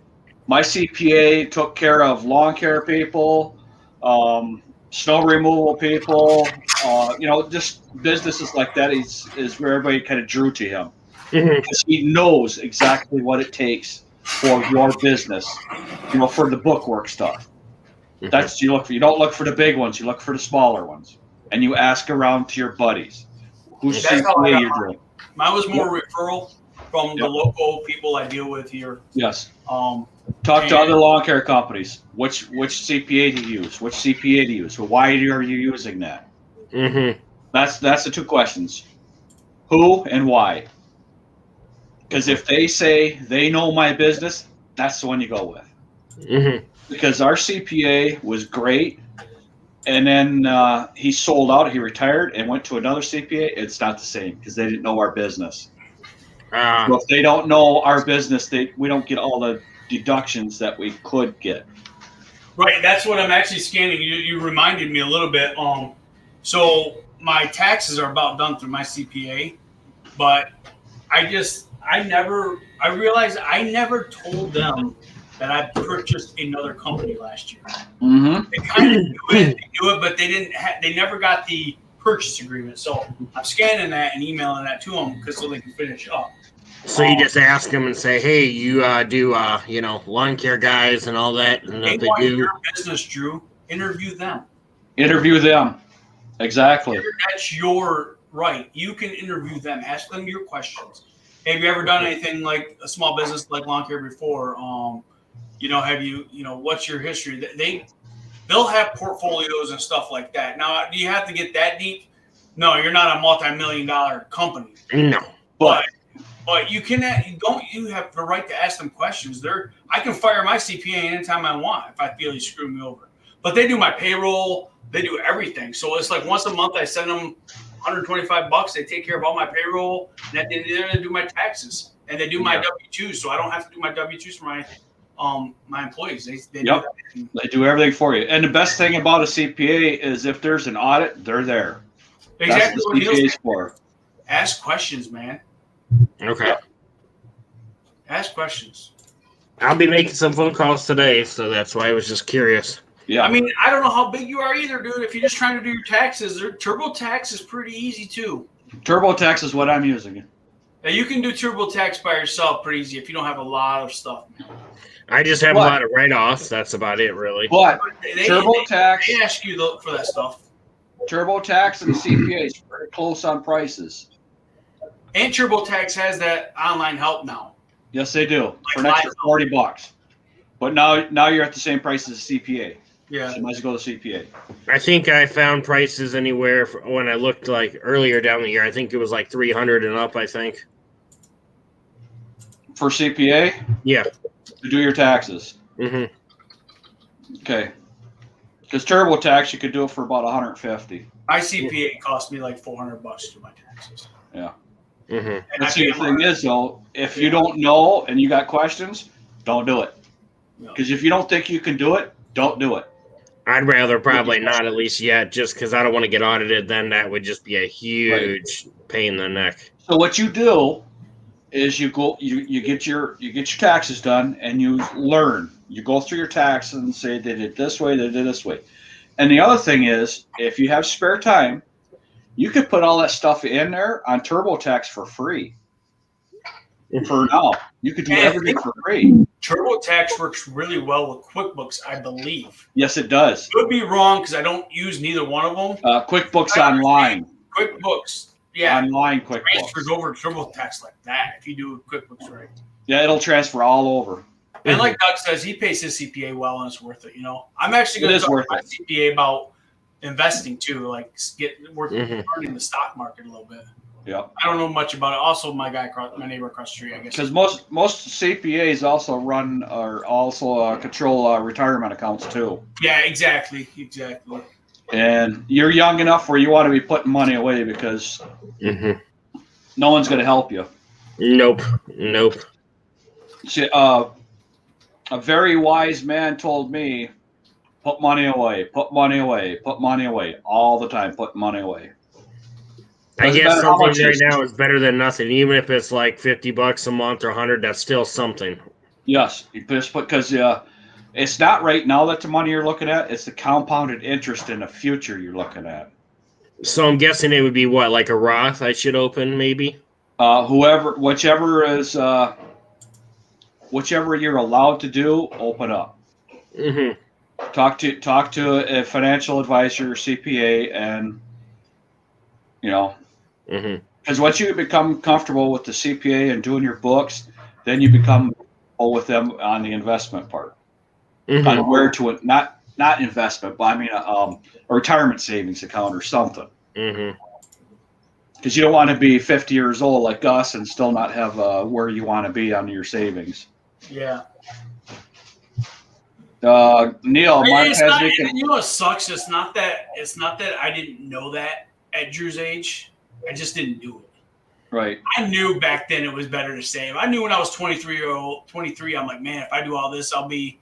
But I always had an excuse of why I didn't do it. Yep. Oh, I need the money for this, or I need the money. And now that I'm older, I'm like, son of a bitch. Why didn't I do those things back then? Mm-hmm. You know? Right. I mean, I know I'll work the rest of my life. I already know that because that's just the type of person I am. I've already accepted that. I cannot sit still. I couldn't fully retire. But I want to get to the point where, you know what, if I want to go fishing tomorrow, I'm going fishing tomorrow. My business is still running. Yep. You know, or I'm not involved in my business. I've sold it. I gave it to my kid. My kid runs it. I still collect a paycheck from it. And I'm still involved in it. Or I go out twice a week or something, you know, to help out. You just, but so yeah. Am I ever going to retire? Yeah, I mean, one day probably. But I wish I'd have done more things when I was younger. That's for sure. Neil says, "Do you guys record all cash payments?" Yes, I record all cash payments. Every bit of cash I record. Mm-hmm. Mark, nobody watches my videos, dude. Besides Johnny Moe, I guess he watches all mine. He said, but yeah, you know, no, the IRS, I guarantee, ain't watching my video. You don't have to do that. No, because you have to have walking around. You got to have lunch money. You know, just some people's lunches are more expensive than others. That's all. I got a question. Yes. Do you guys record all your expenses? Because yes. I know Floyd, you were talking about possibly moving or remortgaging and stuff, and you want to show more income, right? With my situation, I had to not show as many expenses for last year, just because we want to. Right now, we're with a B lender. It's hard to explain. I don't know if you guys have the same thing. You have an A lender and a B lender for a mortgage. Like depending on like how you qualify and how your income is and all that. With my business, yeah, I'm making enough money, but on paper, it looks like crap. It looks like I don't really have a job, right? So for my 2020 taxes, I'm not claiming all my expenses for the fact that it's going to show that I'm making more money, right? For that reason. So that situation, have you guys done anything like that? Yep. Well, I try to record my expenses. Am I 100% at it? No, I do try to be 100% at it. That's my goal. But I know I'm not there. When it comes to like paying myself to show more income for me, I did talk to my CPA about it, and he said you don't write yourself a paycheck. No, you do an owner withdrawal, and I'm like, well, how do I prove to a loan? Let's say I wanted to refinance my house. They're like, where's your income? Well, yeah, my VA income is easy to show, but I can't show my income for my business and pay myself because I don't get pay stubs. Apparently, you do that with your quarterly taxes and return thing that they send me every quarterly. They'll say in there owner withdrawal, and that's how they go by your income from your business. Yeah, see, like you, that'll be new this year for me, so we'll see how it goes. See, but you're an S-type business, and the rest of us a sole proprietor doesn't matter. Yeah, and I'm not a sole proprietor. Yeah, see, and I'm a sole proprietor, so that money left over at the end of the season is all mine, so that's just my money. Mm-hmm. But as far as the deductions and writing everything off, we don't report everything just because it makes us look like we're completely flat busted broke when it comes for a loan. It depends what kind of LLC you are, Grasshopper. If you're an LLC sole proprietor, yes. But if you're an S corp and stuff, that's not true. I'm curious, like, you know, how does some of like the bigger businesses, how do they get like business credit and stuff? Not that I'm ever, you know, need that or anything. They still run a lot of personal credit until you get to a point where your business credit is established. So until you have a business, so if you're initially trying to get business credit, they will run your personal stuff. Once your business credit is established, they'll just run the business credit. The easiest way to start a business credit is go to Home Depot, get a commercial card under your business. That's a start. Yeah, it's just like you got to pretend your business is 18 years old and you're just now getting that first credit card in the mail. Yep. I have one business credit card that I have right now that's helping me establish my business credit. Yeah, because if you have gas, I only use it for gas. And that's the gas thing. card, and it's all it gets used for. That's what Floyd said right there is a gas card. You know, Something that's got a line of credit. Tyler has the other one right now because he has my other work truck, and but come spring or when we start mowing, mine stays on me, and the other card goes with the other truck. So when they go in the shop and get all the stuff for the truck, that's part of the kit they grab is that gas card. Yep. Mm-hmm. When I worked for an excavating company, every vehicle had its own gas card. Every single one, and never left the truck ever. And they know the crew knows. Hey, this is you can buy gas with it, and you can go in the store and get water if you need water. Yep. You know, if they need to go buy water or two, I'm not going to let these people not have something to do. See, but most cases, I also buy cases of water and leave them at the shop, so they can just grab them out of that. That's grab them as they need. See, when in our company or the company I was working for, we all had the big water jugs. And when you were getting gas, you went in the store and you also got ice for that and the water for that jug. I have those. I have those big Gatorade jugs. I just feel like it's a pain in the butt. It is a pain in the butt, but it's nice and convenient. I just buy the cases of water at Walmart or Sam's Club. They're so cheap, $2 for 6 of them, and I throw them in the shop. And before the winter, whatever's left over, I bring home and throw in my house. You know. Yeah. See, and then we always carried water too, except for them super hot days. You know, when them days it's going to be 90 degrees and the humidity is going to be about the same, everybody had water jugs on their vehicles. Everybody's was full because you never know if what's going to happen or, you know, and because every job site we were on, there's more than one crew out there. And we always say there's cups right there on the side. It's right there on the side. Just open it up and take what you need. Mm-hmm. Because it's nothing worse than someone being sick next to you and you can't help them. And, you know, because you got to work together. You know, everybody's working together. Everybody's trying to work together anyhow. You still get the companies that don't want to talk to you, but, you know, you got to work together. I don't seem to have that problem here. I mean, I'm not saying I talk to the other companies around here daily, but hey, Justin. They definitely, I've never heard anybody say they badmouth me. Badmouth them. We all work together. We don't go out and try to undercut each other at all. You know? You don't need to. Which is, I'm not saying there's not people around here, but I'm saying the legitimate businesses that Marta Carlo. None of us undercut each other. No, see, and that's the way it is. When you become a close knit community and you work together, everything's better. Mm-hmm. Dude, I love his picture. It is a nice picture. Yeah, it's you know, if you're working together and you're trying to, you know, just trying to be better for everybody around you, just everybody becomes nicer around you because you're being nice to everybody else. They become nice. Yeah. And that's what I'm talking about, changing a lot. You know, you could change a lot of things with a lot of people just by being nice to them, just by smiling, just by waving. Yeah, exactly. You know, you be kind to everyone, man. You ain't gotta. Yep. You know. Mm-hmm. Yep. I got to tell Vicky right now that I just picked up another lawn. Oh, you did? You picked up another lawn? Yeah, I just picked up another lawn. You're supposed to be downsizing. I am, but I just picked up another lawn. It's on Fair Avenue, Vicky. Yeah. I was thinking about getting a Mando outfit for Halloween this year. We got a Halloween party we throw a Halloween party at my house every year, and this year's sci-fi is the theme, you know, and sci-fi covers everything really. Oh, it does, yeah. And I was thinking about going as Mando, but now I'm thinking about we were thinking about doing a Guardians of the Galaxy crew. I don't know.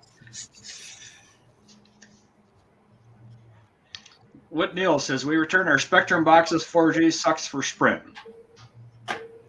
Well, yeah, they're switching over to T-Mobile. So if you have Sprint, if you have phones that were on Sprint, you have to go in and get new SIM cards now because you got to get the T-Mobile SIM cards.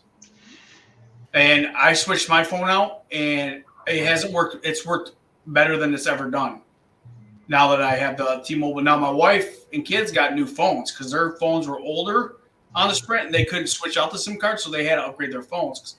And they've had troubles. All three of them had trouble. And I'm like, man, my phone has never worked better, but they're all struggling with it, you know. And this whole Sprint T-Mobile switchover, I think, is going to be a good thing, but they're not there yet. There's still a lot of hiccups in their system. Well, they're going to be, because you got two different systems trying to work together, and they don't communicate. You gonna get a break, Mikey? No. Just you're gonna need some. You're gonna need some sort of break, Mikey. Man. Give him a break, Justin. We were both talking at the same time, Floyd. No, after the stream, when I leave here, I gotta start taking some stuff out of my garage into our storage room, make some room there, and I gotta get. I'm gonna be going to Home Depot in the afternoon.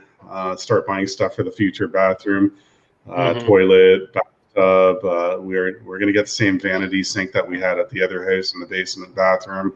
I gotta start buying some wood. Start planning, making. Mark's gonna like this. Making some workbenches in the garage and stuff. I have. It's funny. I'm gonna say this right now. I have no room in my garage, and I said that before with my tiny little garage. And I have a big one, but everything is just spread out, and there are a lot of that stuff needs to come into the storage room, into the house, and I need to go through the stuff. So I got to get all that organized, make enough room for the garage door company when they come to do the new install, and I got to start making some workbenches soon. Yeah. So. Yeah. Looking forward to the videos, Mike. Looking forward to the videos. Yeah, absolutely. I haven't shot any videos since we moved.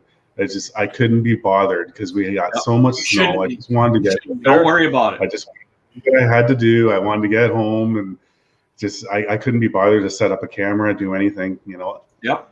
This is we all want to grow. This is a hobby. Yep. Yeah. And, I mean, until it doesn't become a hobby, it's a hobby. It's a hobby. Yeah. It's all. But I think what I'm gonna do, I'm gonna make a video soon. I'm gonna walk around. I'll show you guys how much snow we have, and I'm just gonna talk a little bit what my plans are. And then when I start working in the garage with the bench and whatever, I am gonna set up a camera, you know, and then do whatever with that footage, you know, put it together. Right. So the cutting edge or cutting force is like, there's never enough room in the garage. Never. William, I am from Michigan. Mark's from Michigan. Mike is from Canada, and Drew is from Ohio. Buckeye State. Ohio. He's from Ohio. It's funny, Floyd, how you say little. It's funny, Floyd, how you say everybody's from what state or whatever, but you say I'm from Canada. I'm from a whole country. No, like I didn't break it down.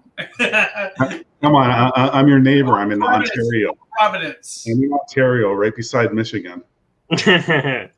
All right, so I'm from Michigan. Mark's from Michigan. Mike's basically from Michigan. Ohio. Drew's a wannabe Michigander. Oh, that's funny. Who cares if you're tired? Right. I have a hat on because I need to shave my head again. I got terrible bad head. Yeah, don't worry about it, Mike. I don't know what he's asking. What's that? Is he talking about my nutcracker? I have no idea. Yeah, I knew you were in Ontario, Justin. No, Ontario. But you know, he did join me on a live the other night. It was pretty. I know. I saw that. I didn't know who it was. Yeah, it was. We had a hard time getting the word in edgewise with him, though. Is that the one? Is that the one Drew left? Wasn't it? Yeah, that's the one. You know what? I was so tired that night. Justin did message me. He's like, "Hey, I think I'm gonna go up on my first live stream." I felt so bad because Justin and I chat all the time on Instagram. Right. Well, that's okay. We haven't met yet in person. Like we will soon. He's about 45 minutes or so north of me. But I was so tired that night, and I told him that too. It's just I was in bed by like 7:30 or so that night. Well, you know, that's got to do a collab video with him or something. Go down to one of his properties and have him come up and help you mow one of yours or something. You know.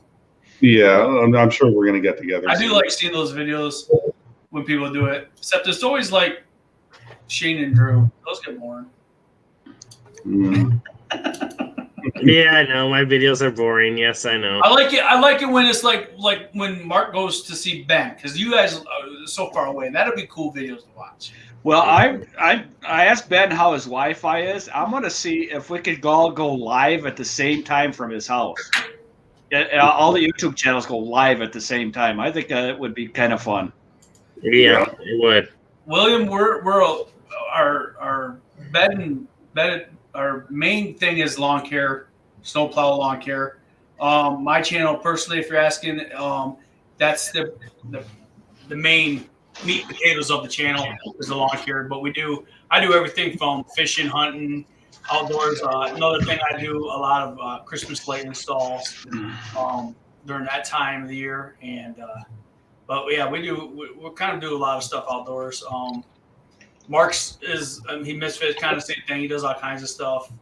But I think all 4 of us, Mike does a lot of stuff. We all do a lot of stuff. That's Mike does a lot of stuff. That's why the only one that does lawn care is Drew. No, I'm just kidding. But we're all basically a lawn care meat and potato thing. But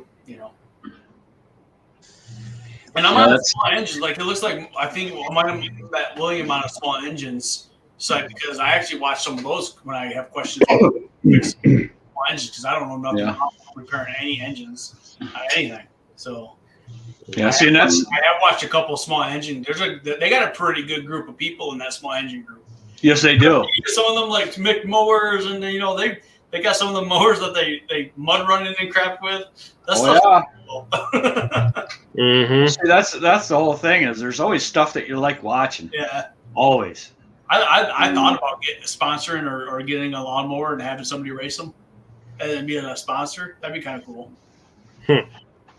Look at who's blessing us with our presents. I know, guys. We gotta go now. No, just kidding. Yeah, right. How's it going? Mark, you just got 10 more yards. What? Well, I'll show her the yard. Oh, I'm sure it's going to be fine. It's probably one of those little itty-bitty yards. Yes, it is. that you have to push mow, Vicky. No, there's no push mowing. Well, I do. Newfoundlander. We only have 2 that I may push mow. Bowman. We take turns. Yeah. See who it is? Angie. Yeah, you did learn from mistakes. Oh, is she living there? Yeah, she's living there. No dog poop. She already cleaned it up. She said she did it twice. I buried my truck yesterday, Mike plowing. So where's the other girl at? She's gone this afternoon. Really? Yep. So she's living here again? Yep. Yeah, so I just went to the store and got some stuff to take I can't with see. us. I'm sorry. Just wait a minute. I'm sorry. There you go, Mark. It's my fault. My fault. I'm bad. Yeah, I had to go to the store to get some stuff for the trip. Mm-hmm. Cha-ching, cha-ching, cha-ching. I tell ya. Mm-hmm. Getting prepared for the trip's more expensive than the trip's going to be. Yeah. I just wish. Well, we had a situation, and I don't know if it's going to work. I bought one of these mats. It's a non-slip mat to put underneath the microwave because the last time we took the motorhome out, the microwave went flying off the counter. Your microwave not mount. Your microwave just sitting on the counter. Yeah. I would unplug it and put it in the cupboard. Just put it in. Okay, yeah, that's because it almost hit the dot. We could have had a bad situation. My microwave is mounted into my camper, so we don't own one. Well, that's going to happen. We put away. Yeah, I think we should be able to somehow mount that somewhere, but we'll have to work on that. That's a future project for the motorhome remodel stuff. Mm-hmm. See, like right now, I have to make a platform for our dog, and it's not going to, I don't know if it's going to be on video or not because I don't really have time to mess with it. But if I set a camera up in the window and just turn it on and leave it, I might be able to just do that. There you go. Don't have to be perfect. Just, see what's going on. Yeah. Yeah, I'll just do it like a no talking video or something. I don't know. But Mikey, did you think that I spent 30 hours on that last video? Would you have even dreamed it would have took that long? I was surprised when you told me 30 hours. I figured like at least 60 to 80 hours. Oh, it was a long time. He was in that. He was like, "Wow, that's a long." For the last one you did. Yeah. That's a lot of I time. don't know if I'd have the. I mean, I feel a good amount of time on my videos, but I don't know that I could spend that much time on my videos. And he Right. doesn't even get the views for it. That's the sad part. You know, I he know. spent all that time and Right. he hardly has any views on there. I mean, they say hard work pays off in the end, but Well, no, it's coming. I'm experimenting. That video is posted. I'm not giving up on that video because if you go to my page, that's a video you see right now. You know, if you click on my channel, that's a video that pops up. I'm experimenting because I know where that video is going to go. I'm experimenting with the titles, experimenting with a lot of stuff. That was a lot of editing. That first sequence with the blank boards that are just being cut, that took me 7 hours to edit. Just that first sequence. Wow. Yeah. I have no time to edit like for that long. no, I don't have that kind of time. I mean, but then again, Mark doesn't have kids living with him still. He doesn't, you know, I mean, I'm not saying he has time to edit for 7 hours, but it's like, if I'm not doing this, I'm constantly running, going to bowling, going to softball, it's like, I can't wait to leave him out. You know, or get their damn driver's license. She did get her permit the other day, so she's driving us everywhere. That makes a huge difference when you have another driver in a house with a license. Yeah. It makes a huge difference. It just stinks because she can't be my designated driver even with a permit because I still got to stay sober to watch her. Yeah. Well, see, the best thing is when they can start running by themselves, they're more than happy to go to the store for you. They're more than happy to go places for you. My oldest wasn't that way. Like my kids, like nowadays, I don't know. My kids were not like, I get my license. When I was 16, I wanted my license. Absolutely. My kids nowadays just don't care as much. My youngest does. My youngest she does care. She wants to be put in driver's training now because she can be. But my oldest two is like, no, that's cool. I'm cool with you driving me around. I got friends, whatever. No, I don't need my license. They're not. Some kids are not that way. Like, man, I didn't know a kid in high school who was like that. We all wanted our license as soon as we could get them. See, our oldest daughter was 17 when she got her license. But once she got her license and I asked her to take me somewhere, really, you know, give me that crap. And then our youngest one, she couldn't get a driver's license. She was, what was she, 24 or 25 when she got her license. So, but yeah. What's up? My son is 8. What's going on? Morning. Morning, Franco. Don't you got some work to do? Cut some grass in the warm weather? I'm already done. Good. Okay.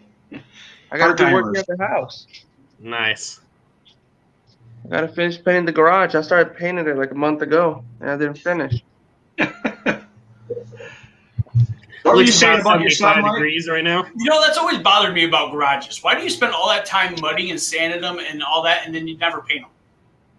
See, I've painted mine. So I've owned this house for 3 years, right? So every year I paint the garage, but I never finish. Like, I started painting the actual garage, but I never do the cutting. So I just go around everything. Well, you should do that first. Yeah, well, that's the hard part. Eh? So that's 2 different times that I've painted it, and then there's like another time that I've painted it. That's a nice color. Yeah. What color gray is that, Franco? This, it's I forgot the name. It's one of the Disney grays, like the Disney kids. Oh, paint. Disney kids paint? Yeah, Okay. yeah. Because I had bought that when we had a son on the way. I had bought that because I did the baby blue and that gray, but I ended up not using it. So I decided to put it in the garage. Now it looks pretty nice. Yeah, it does. Yeah. And then I painted the cabinets. I did like a darker grayish, bluish. Yeah, that's a nice color. So The edging and the cutting and. Mark, I did get a hold of John at John's Daily Hustle. He's like busy right now. He's gonna get on later and get a hold of me. But basically, the lady that I talked to for that Christmas, because John, just so you guys know, in case you missed it, Mike, John from John Daily Hustle hit me up about Christmas light installs. And I told him about this convention and these online training that I've been wanting to do. And I got the deal, so we're going to get the price of two people for the price of one. So this training is $1,400 for the training. You become the membership for the year, and you get 2 tickets to the trade show. That's the trade show in March. I just think it's in March. For $1,400, so we can split it. So she's giving us a hell of a deal. So I just emailed John, say, hey man, you still interested in this? Well, that's cool because I can go stay down there by him and down in Missouri because he don't have to get a hotel because he lives there because he's in St. Louis. So he finally got back. Otherwise, he'd be up here. He said he just can't. He's working right now. Mike, what were you saying about your son and his driver's license? Oh, no, you were talking about. Vicky was talking about daughter, 17. Yeah, my son's 18 because of COVID. It went this long, so he almost has his full license. So he has his G2, but he's finally going to finish the driver's ed tomorrow. So it's booked for after school. He's at school in the morning. So when he finishes his driver's ed, then we'll get that certificate, and I can set him up for an occasional driver, and then we'll have another driver. So we're looking forward to that because it's a pain in the butt because since we moved, that's another reason I'm tired too. We're driving back and forward into town, 20, 25 minutes to drop them off at work, drive back home, and then drive back in to pick them up, come back. Yeah. Yeah, it gets old. It's a lot of So we're looking forward to him getting his driver's ed done anyway, so then I can finally insure him, and we have a car ready for him and everything, so he's good to go. Mm-hmm. See, that's why we don't have 7 hours of editing time, Mike. You're close. You're close. That's your youngest. That's 18, right? Yeah. You're close. Yeah, I have one more. My other son, he's going to be 16 in May. So okay. 4 years. Yeah. In about 4 years, he'll have enough time to do 7 hours of editing. Yeah. If you're lucky. Yeah. See, I don't think Neil took off, so he's probably not here no more. Yeah, he's probably gone already. Give him a peace sign, but no, I got that email. That was one thing I had to do this morning. What else I got to do today? I got to clean my desk, get these paperwork, pay some more bills. Mm-hmm. Well, I got an invoice back returned. The mail didn't deliver it, which is weird because the address is right. I don't understand now. Maybe I'll go drop that off to him or something. Yeah, it's supposed to be nice out.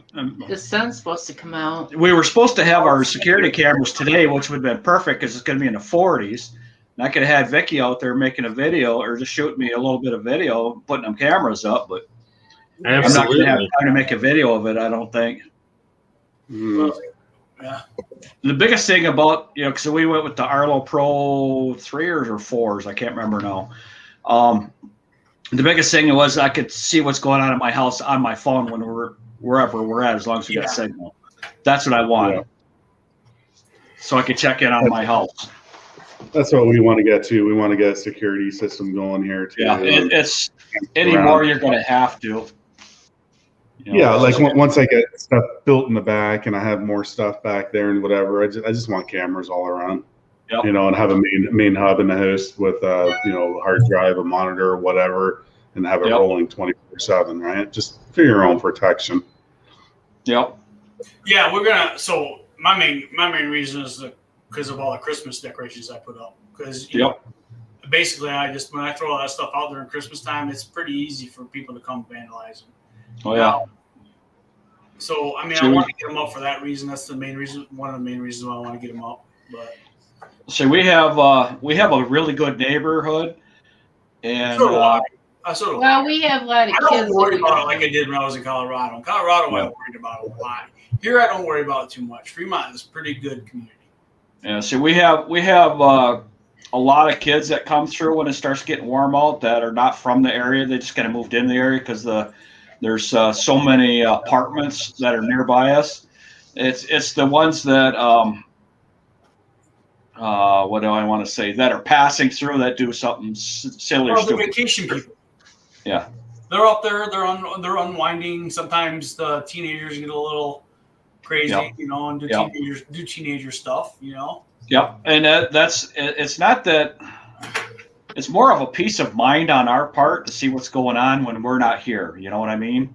Mm-hmm. You know, Well, the police department, they go through our area quite often. frequently. But if something happens, which they have mentioned to us before when we had our cars money stolen out of it before, that if they had a camera that would have helped them better to find who it was Yes. that got into the vehicle. You got a lot of stuff. So Marcia have cameras all the way around the house. Well, and then we have, like I said, we have great neighbors, and we're all watching out for each other because We notice if something's wrong. yeah, everybody knows Yeah. it. Because like our neighbor, the one day their garage door was open and there was no vehicles there. So Mark got a hold of the lady and she was at work and she says, oh no, she goes, my husband's at home. So apparently the car must have been getting fixed or something. Right. But at least we let her know that she was at work and her garage was open. Yeah. You know, like just little things like that. 'Cause we would've gone over there I left my shop. My shop is probably a couple miles from my house, right? And overall, and I've accidentally left the garage door open, and the neighbor's called. He's got the number off the truck and called and said, "Hey, I mean, you're talking 8, 9 o'clock at night. You know, your garage door's open over here." And I go, "Son of a bitch!" And I got to drive over there and shut it because I don't want to. Well, see where my shop is awesome because it's completely covered by cameras. Yeah. And because it's attached to another business, then I'm renting it. It's attached to a big, huge business. All or not all of it, but half of the breakers for that business are in my shop. So the manager of that business is in and out of my shop all the time. So which I have no problem with. It's no big deal because they're just reputable people and they're on camera. But there's no one that's going to be in my shop without anybody knowing it. And also the owner's son is right next door in the house right next door. See you, Bowman. And it's everybody knows where my shop is. All my buddies know my shop. So when they go by, they see something different in there, they know and they'll ask me, what's going on? Are you moving out of your shop? Because if I move out of my shop, there's going to be people lined up to get it because of where it's at. It's not the price, it's where it's at. It's in the middle of What's everything. going on, buddy? Hey, Migo. You are here late, dude. Oh, That guy, I tell you, he's a jack of all trades, man. well, you got to be in this world. Like the last video I watched, he moved a freaking pool. It's like, dude. Hey, anybody out there eat breakfast cereal? Not really. Not On occasion. Oh, well, I'm an egg guy. I eat a lot of eggs. I learned something new about breakfast cereal. You know how you're supposed to eat like high fiber, like Raisin Brans and then mini wheats and all that stuff like that? Well, did you get a guys haircut today? Did you guys know that the mini wheats in that are higher in calories than a box of like a serving of a Lucky Charms? Oh, really? I guess Yeah. I look at the box. And Lucky Charms taste better, and they don't bloat you like a Raisin Bran or a spoon mini wheats would. Well, You then need sugar to go- cereal you it know is the then, cereal with the that moderation Toro Brothers then. Here in Michigan, have you ever watched the YouTube? I think it's a YouTube Drunken History. Mm-mm. Oh my God, it is hilarious. It's called Drunken History. Look this up. Drunken History, and it covers stories of U.S. history, and the people telling the stories are always drunk, but the actors are real. Sometimes real actors, like Jack Black's done it. But they did a story of the Kellogg brothers and the Owen Wilson and his brother, the other one, Owen Wilson and. Anyway, the Wilson brothers, who are famous actors, did the Kellogg brothers. And it's hilarious because the guys telling the stories are drunk and they're telling the stories, and the actors are playing the roles, and sometimes they do the mouthing because when the person telling the story is drunk, they start going off on a tangent about something totally ridiculous that has nothing to do with the story. The actors go with it. It's funny as hell. But the Kellogg brothers, did you know they sold when they invented, one of the brothers invented the cornflake by accident. They invented the cornflake. The Kellogg brothers did. Mm-hmm. But one brother sold it to Post before Kellogg's could make it. Really? And kind of screwed the brother over. So the brothers fell out of touch with each other. But Kellogg's made Kellogg's Frosted Flakes. He's like, well, how can we make this different? Oh, we'll add sugar. You know? And, Yeah. But it's just, cornflakes are just like moldy bread. It was weird how they flaked off moldy bread, and it's like, we made our own cereal. It was great. You guys, I'm telling you, gotta look up the Kellogg's. They do it on everything. They do it on like Amelia Earhart. They do it on all kinds of stories, and it's always famous people in these little skits. And not always. Will Ferrell's done them. Jack Black done them. And then sometimes, I've got it up right now. Oh, Drunken History, it is great. Drunk? Is it on? Well, I don't know. I found something comedy or Drunk History? It's a comedy. It might be. I've watched it on YouTube, but I think it might have been on Comedy Central. Yeah, that's where I'm at, or that's where all the videos are on there. But yeah, it might have been a Comedy Central. Yeah, Drunken History. Drunk History. Yeah. So have you seen? It's just Drunk History. So have you seen the Coca-Cola bear's got to go by because he's too white? The what? It's a meme. The Coca-Cola bear. He's too white, so he's got to be eliminated. Yeah, that's the one. Yeah, right. He's too white. But it's a meme. But the thing is most people don't know, but the polar bear's fur is not white; it's clear. The fur is clear. I said it's getting ridiculous. You can't have Aunt Jemima syrup. You can't have a Payday candy bar anymore. It's like can't have the real Indians logo. No. Real Indian right here. Oh no, I'm not. Yes, you are. I have a little itty bitty bit of Indian. Your great grandmother was Indian. Yeah. There you go. Her That's great grandmother was Indian. That's why I'm so dark. Okay. Yeah.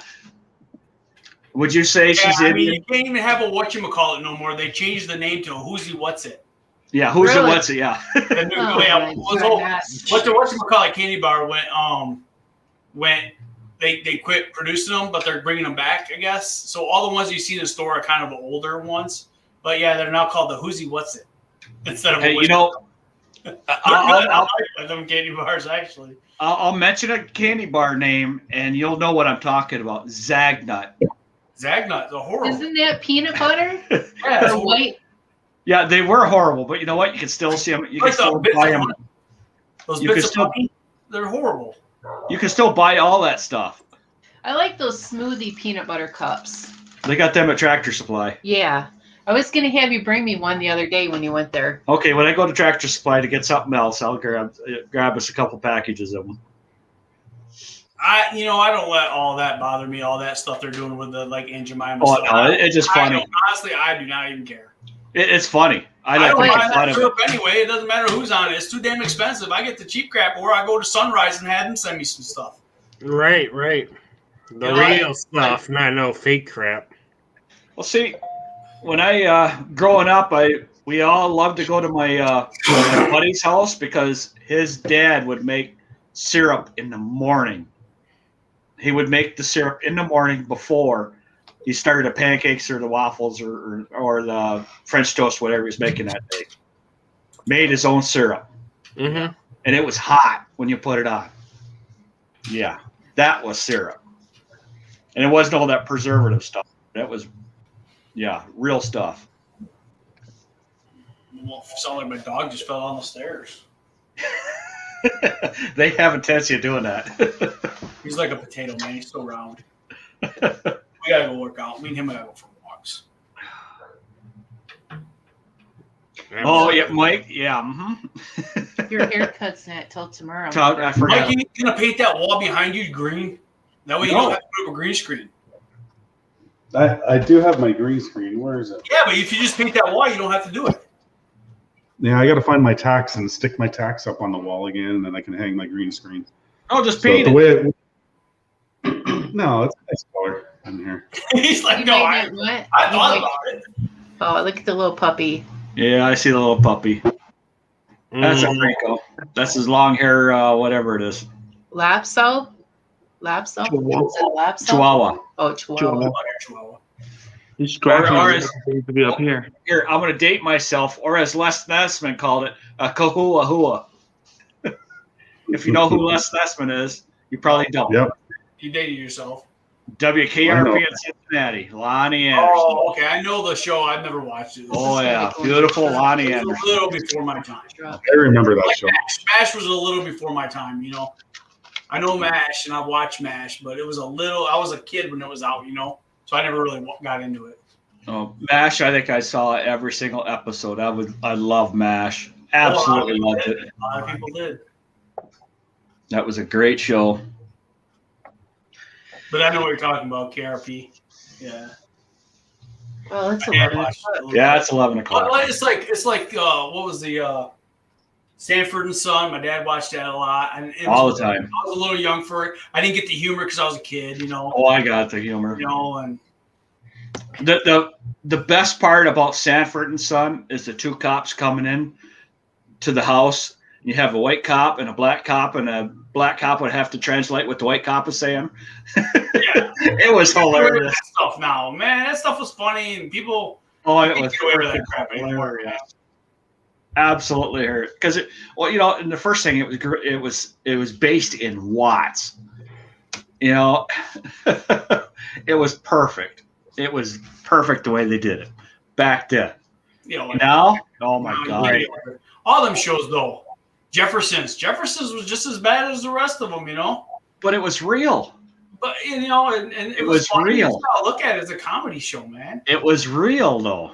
That's why I like Dave Chappelle so much. Dave Chappelle's funny, but he don't hold back. I mean, it's hilarious. He picks on everybody. He's an equal opportunity. I mean, he picks on everybody. See, and that's the way it used to be because people weren't offended. You know, people said, "Oh, I don't like that," so they turn the channel. Right. Or go do something and come back and still finish watching it because I don't like the direction. Let's go watch it. We'll watch it next week. That's the way I say. I don't like what's next week. It's like YouTube. If I don't like something that's going on YouTube, I just don't watch it. Yeah, I don't even leave a comment. I don't. You know. Hey, I was here. Leave. I let them know that I at least attempted to watch it. I guess if I don't always comment on all of them though. I don't comment a whole lot on videos, but if someone does a really good video, I comment on that because I like the video. If someone does something about a video, I'll comment on the good part. I don't say nothing bad about anybody's video because they're putting everything they have into that video. Oh yeah, everybody usually And I like to know what I'm doing right, not what I'm doing wrong. I don't care what I'm doing wrong. I want to know what I'm doing right. Every once in a while, you watch a crappy Drew video, and it's okay. You know, Well, Drew doesn't put very many videos out either, so No, I don't. Right now, he's just dancing with Danny. Trying to get out. He's jumping on the Danny bandwagon. So, how many days did it take you to recover from the Danny encounter? I'm still recovering. Yeah, that's what I figured. You two had a lot of fun, though, didn't you? We did. Yeah. Way too much fun. Yeah, there's no such thing as too much fun. It's just a lot of recovery time. I bet you your face hurt for days after that from laughing so freaking hard. Well, his face hurt more than mine. Well, yeah, because he got banged up. Well, you got to have Danny with you because he's that guy who'll just do anything on a dare. You know he is. Oh, yeah. Exactly. Yeah, definitely, guys. Click that thumbs up. Thanks, Mike. Something I'm trying to do more is announce the subscribe and. No, that's what all the rest of us are for, is to mention it. You're supposed to just do what you're doing. That's what moderators are for. We were talking, Mike, before you got on, and Drew and Franco. Me and Mark kind of gave ours, so we're not going to rehash it. But I got stuck yesterday plowing, and that video is getting uploaded today, and you guys will see all the footage. But what was your worst time you guys got stuck? What was the? Hold on, we got another guy jumping on here. What's going on? Hi, Carlo. What up? Worst time you guys got an echo kicking. But what was the worst time you got stuck, Mike? You're there, Carlo. But what was the worst time you got stuck? Yeah, honestly, I never got stuck. Now with I'm your not mower just or your saying. truck or nothing, I'm talking like anyway, anything. Oh, I thought you were talking about plowing. No, anytime you're stuck. I got stuck plowing yesterday, yes. But what anything with mowing or anything? Oh yeah. When I had my Z930, That echo's gone now. the 60-inch zero turn, I did a one time, and then they're possibly going to hire me again. It's for a gas station, okay? And it was a swampy area at the back, and I knew it was too. But I kind of walked the area, and there's one area, okay, no problem. And I went over it with my machine, and I bottomed out the machine. It was stuck. It was there. There's no way you're going to get it out. And it was hundreds of feet away from any roadway or parking lot. So, yeah, that was a lot of fun. I had to get a lot of toe straps. And I just looked like an idiot because it was at a gas station. You know, my business name's on my trailer. Everybody coming in there getting gas and looking what's going on. They see that. Honestly, I didn't. They were still going to hire me. You know, they felt bad, and they're like, yeah, you know, other people have gotten stuck back there in the past. I did another walk around, and I actually didn't take it just for that reason. It's just too swampy. You know, if you get a little bit of rain, I wouldn't be able to cut it for weeks. But yeah, that was my worst time. I have a couple properties where I skip spots because it gets too swampy, and they know it. It's just, I'm not going to mow it. I'm not going to get stuck, and they know it. So, well, you know, Vicky did get a mower stuck once. That took us 2 hours to get it out. I've had my mower stuck a couple times already. The Kubota once. The Grandstand, you guys have probably seen that last summer get stuck in this one spot. It's just bad. And the guy knows it, and we try to go through it, and I try, and I get off and walk it like a push mower a lot of times. You know, but it still gets stuck, and it's like, but they want it. They want me to try. They want me to push through it if I can. So luckily I have Tyler, and we're able to get it out every time. You know, so. Well, all they got to do is take some larger stones, like we call it riprap here, about 2-inch stones when it's super wet there, and just put it out there and walk it down. The grass will grow up over top of it, and it'll firm that ground right up. And it still drains, you know, just use the larger stones. That's the thing. He needs it. They need to do a better. They need to figure out a way to get better drainage in there. Yeah. Well, the biggest thing is stone. If you put some big stones in there, it'll flatten all out, and it'll do a good job. But it's like everything else. It just takes time. Cutting forest, man. Can't hear you, Carlo. So I got my entire zero turn stuck on at Labor Day. I cut this property near the water because here in Maryland, we're all like water table level, lots of the areas. And there's a man-made, well, not a man-made pond, a natural-made pond behind the bay. So the property between it is actually below sea level. So it always floods out. That's one of the ones that I have like tall grass jobs, and I've been maintaining it. I got my entire zero turn stuck in an area where I knew better. And here it is. I'm trying to get the place ready because it's Labor Day and people are having parties on the other side of the property. And I look like a total douche because now I'm in my zero turns covered up all the way into the frame, and I'm trying to get out of it. I'm not out of it. I had to disconnect my trailer, bring my pickup truck over, back it up into the road, put the lights all on, blocking half the road, hook up a bunch of ropes to my mower. And my dumb ass didn't even I forgot to take the hydro brakes off. I was wondering why it was so hard for my truck to yank it out. So I'm yanking the thing out with the brakes all locked up. You know? It was a mess. I had people watching me, and it was just, I felt embarrassed as all hell. Oh yeah, the whole story on that. That's the worst. That's the worst part. It wasn't that Mike got stuck. It was the whole. And he stuck at a gas. Everybody's seeing you, and everybody's seeing your name. Your name's right there on all your trucks. Like, Bush Green's got stuck. You know, I mean, we all know it happens, and it sucks as we all know we're done. We're like, oh, we knew better. We knew better. Damn it! Why? Yeah, we did. You know, better than that. And that's the worst. That's the worst part about it. Luckily, my couple times have been pretty secluded, so nobody's seen me but me. You know. But also with the YouTube channels now, we all post that crap, so everybody can see it anyway. So yeah, it was fun. I don't know how.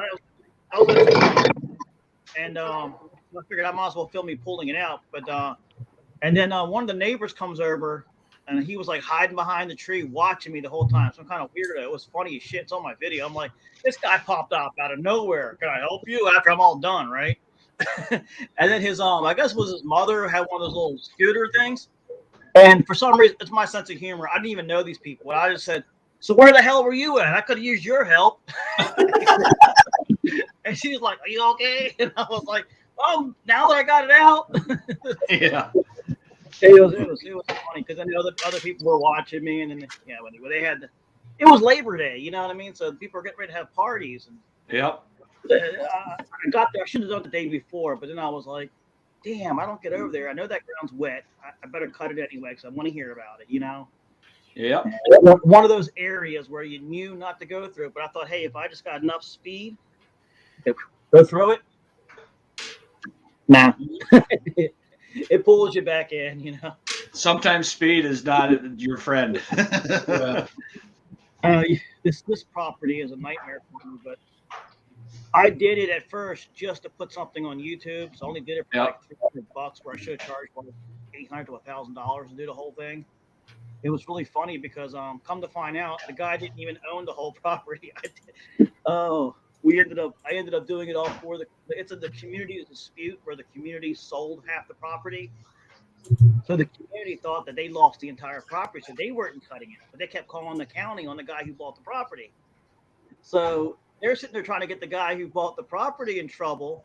Come to find out, they were getting their own dumbasses in trouble. They're lucky that I cut it. It was, oh God, it's funny because I talked to I don't even know the owner. He's in some other state somewhere, you know. But I got a good relationship. Franco's showing pictures. We chuckle about it.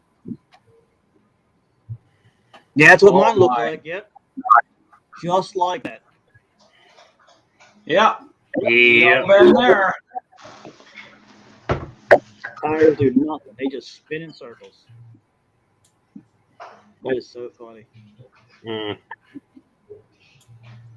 Yep, we're all been there. Actually, one time I used my X-Smart walk behind to pull my zero turn out. I got the straps, whatever, and I just put everything in neutral, and I just got the walk behind and made it like a tractor pull. And I'm sitting there taking the walk behind and digging up, tearing this yard up, but I wasn't going to leave my zero turn in their yard. I went back and seeded it and stretched it all out and everything, but I wasn't leaving the zero turn in their yard. Yeah, I'm stuck at least 5 times a year. Vicky's got to pull me out of a ditch someplace. Mm-hmm. Always pulling me out of it because I got to make that one last pass so I don't have to get the trimmer out after it. Makes me want to find an ATV something else. I find one on sale somewhere just to have it, just for a pull out tool, you know. Mm-hmm. Either that or get one of those wenches that they're powered. You can attach them to anywhere. You ever see those? Mm-hmm. Yeah, let's get one of those. Leave it in the truck at all times. So you can just hook it on anywhere. I think Reese makes it, and you can just put it anywhere and winch yourself out. You know. Yeah, there's all kinds of things you can have with you, but all you got to do is keep your, like I say, I just got to keep my dumb ass out of the ditch and I'll be fine. That's all it takes. Yeah.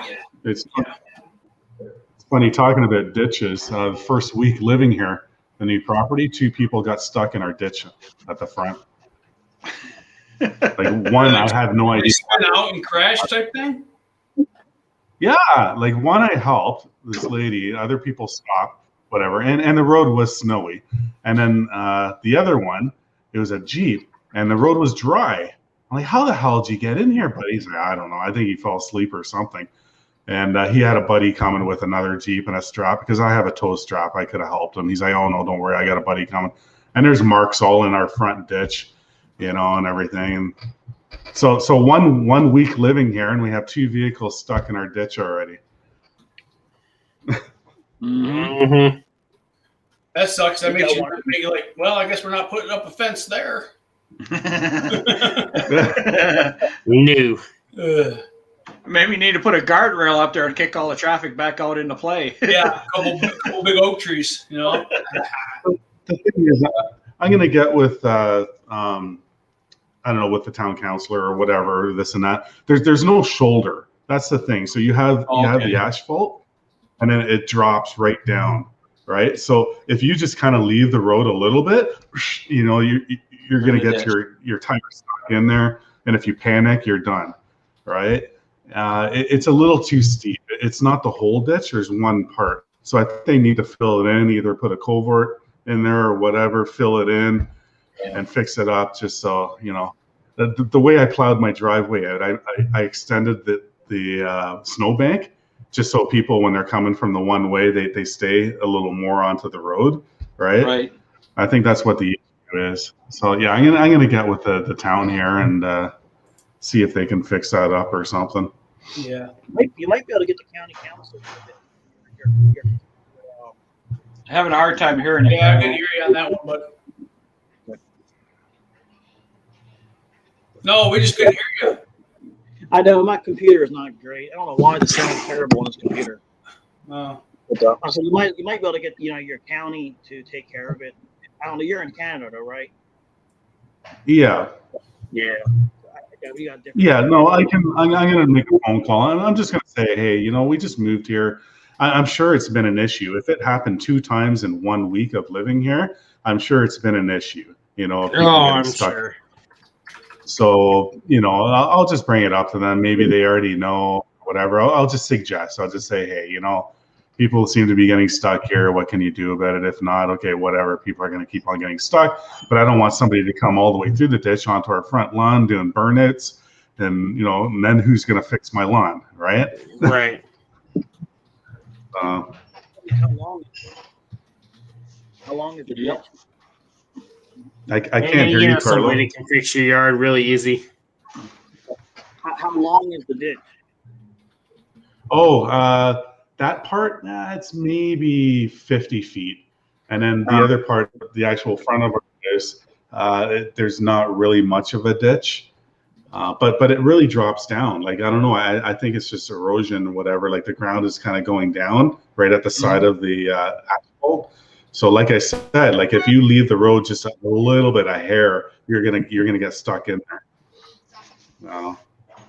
You might have to just buy one of those pipes yourself and do it if they don't do it. You know? Yeah.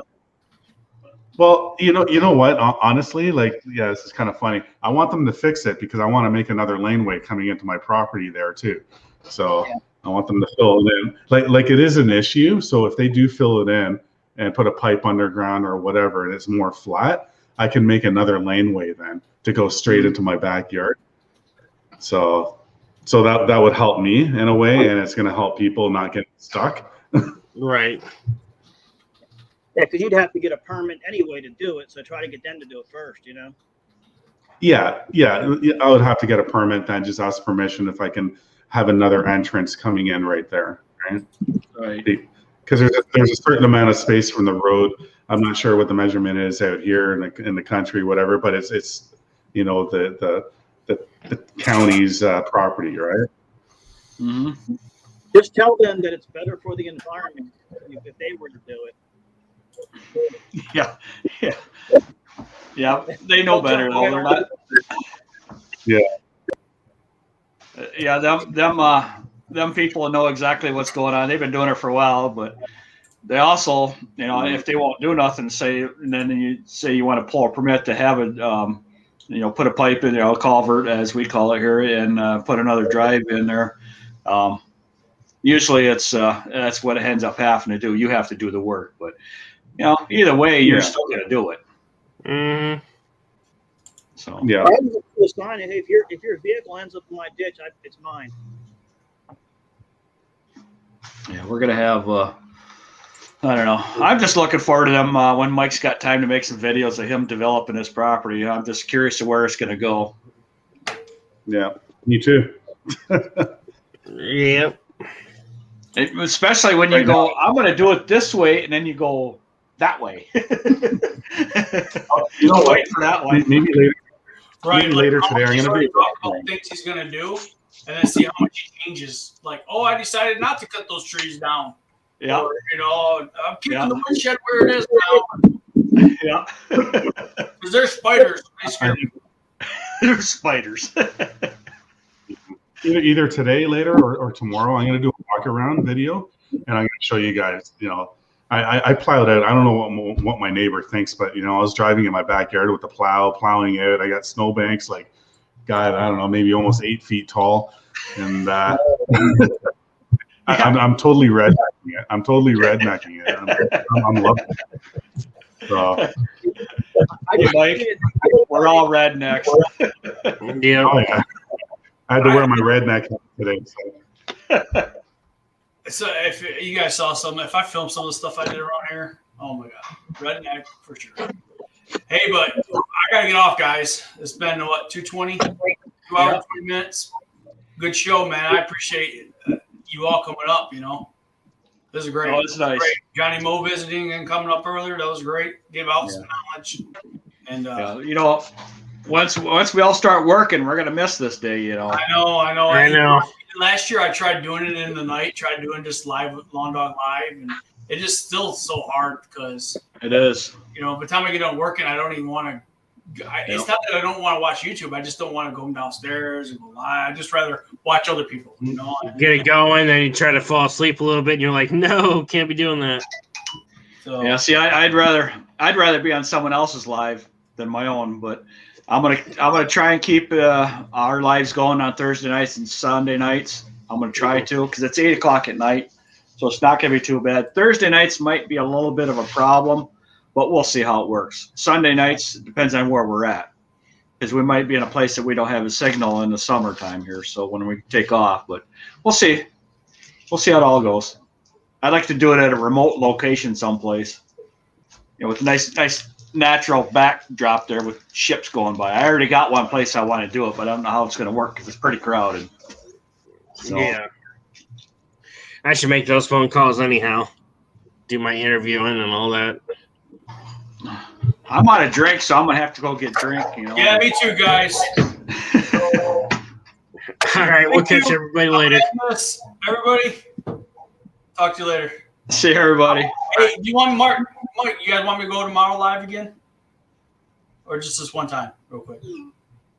I'll be going. If you're here live tomorrow, I'll be here. Tomorrow's Wednesday. All right, we'll shoot. We'll go live tomorrow again. Cool.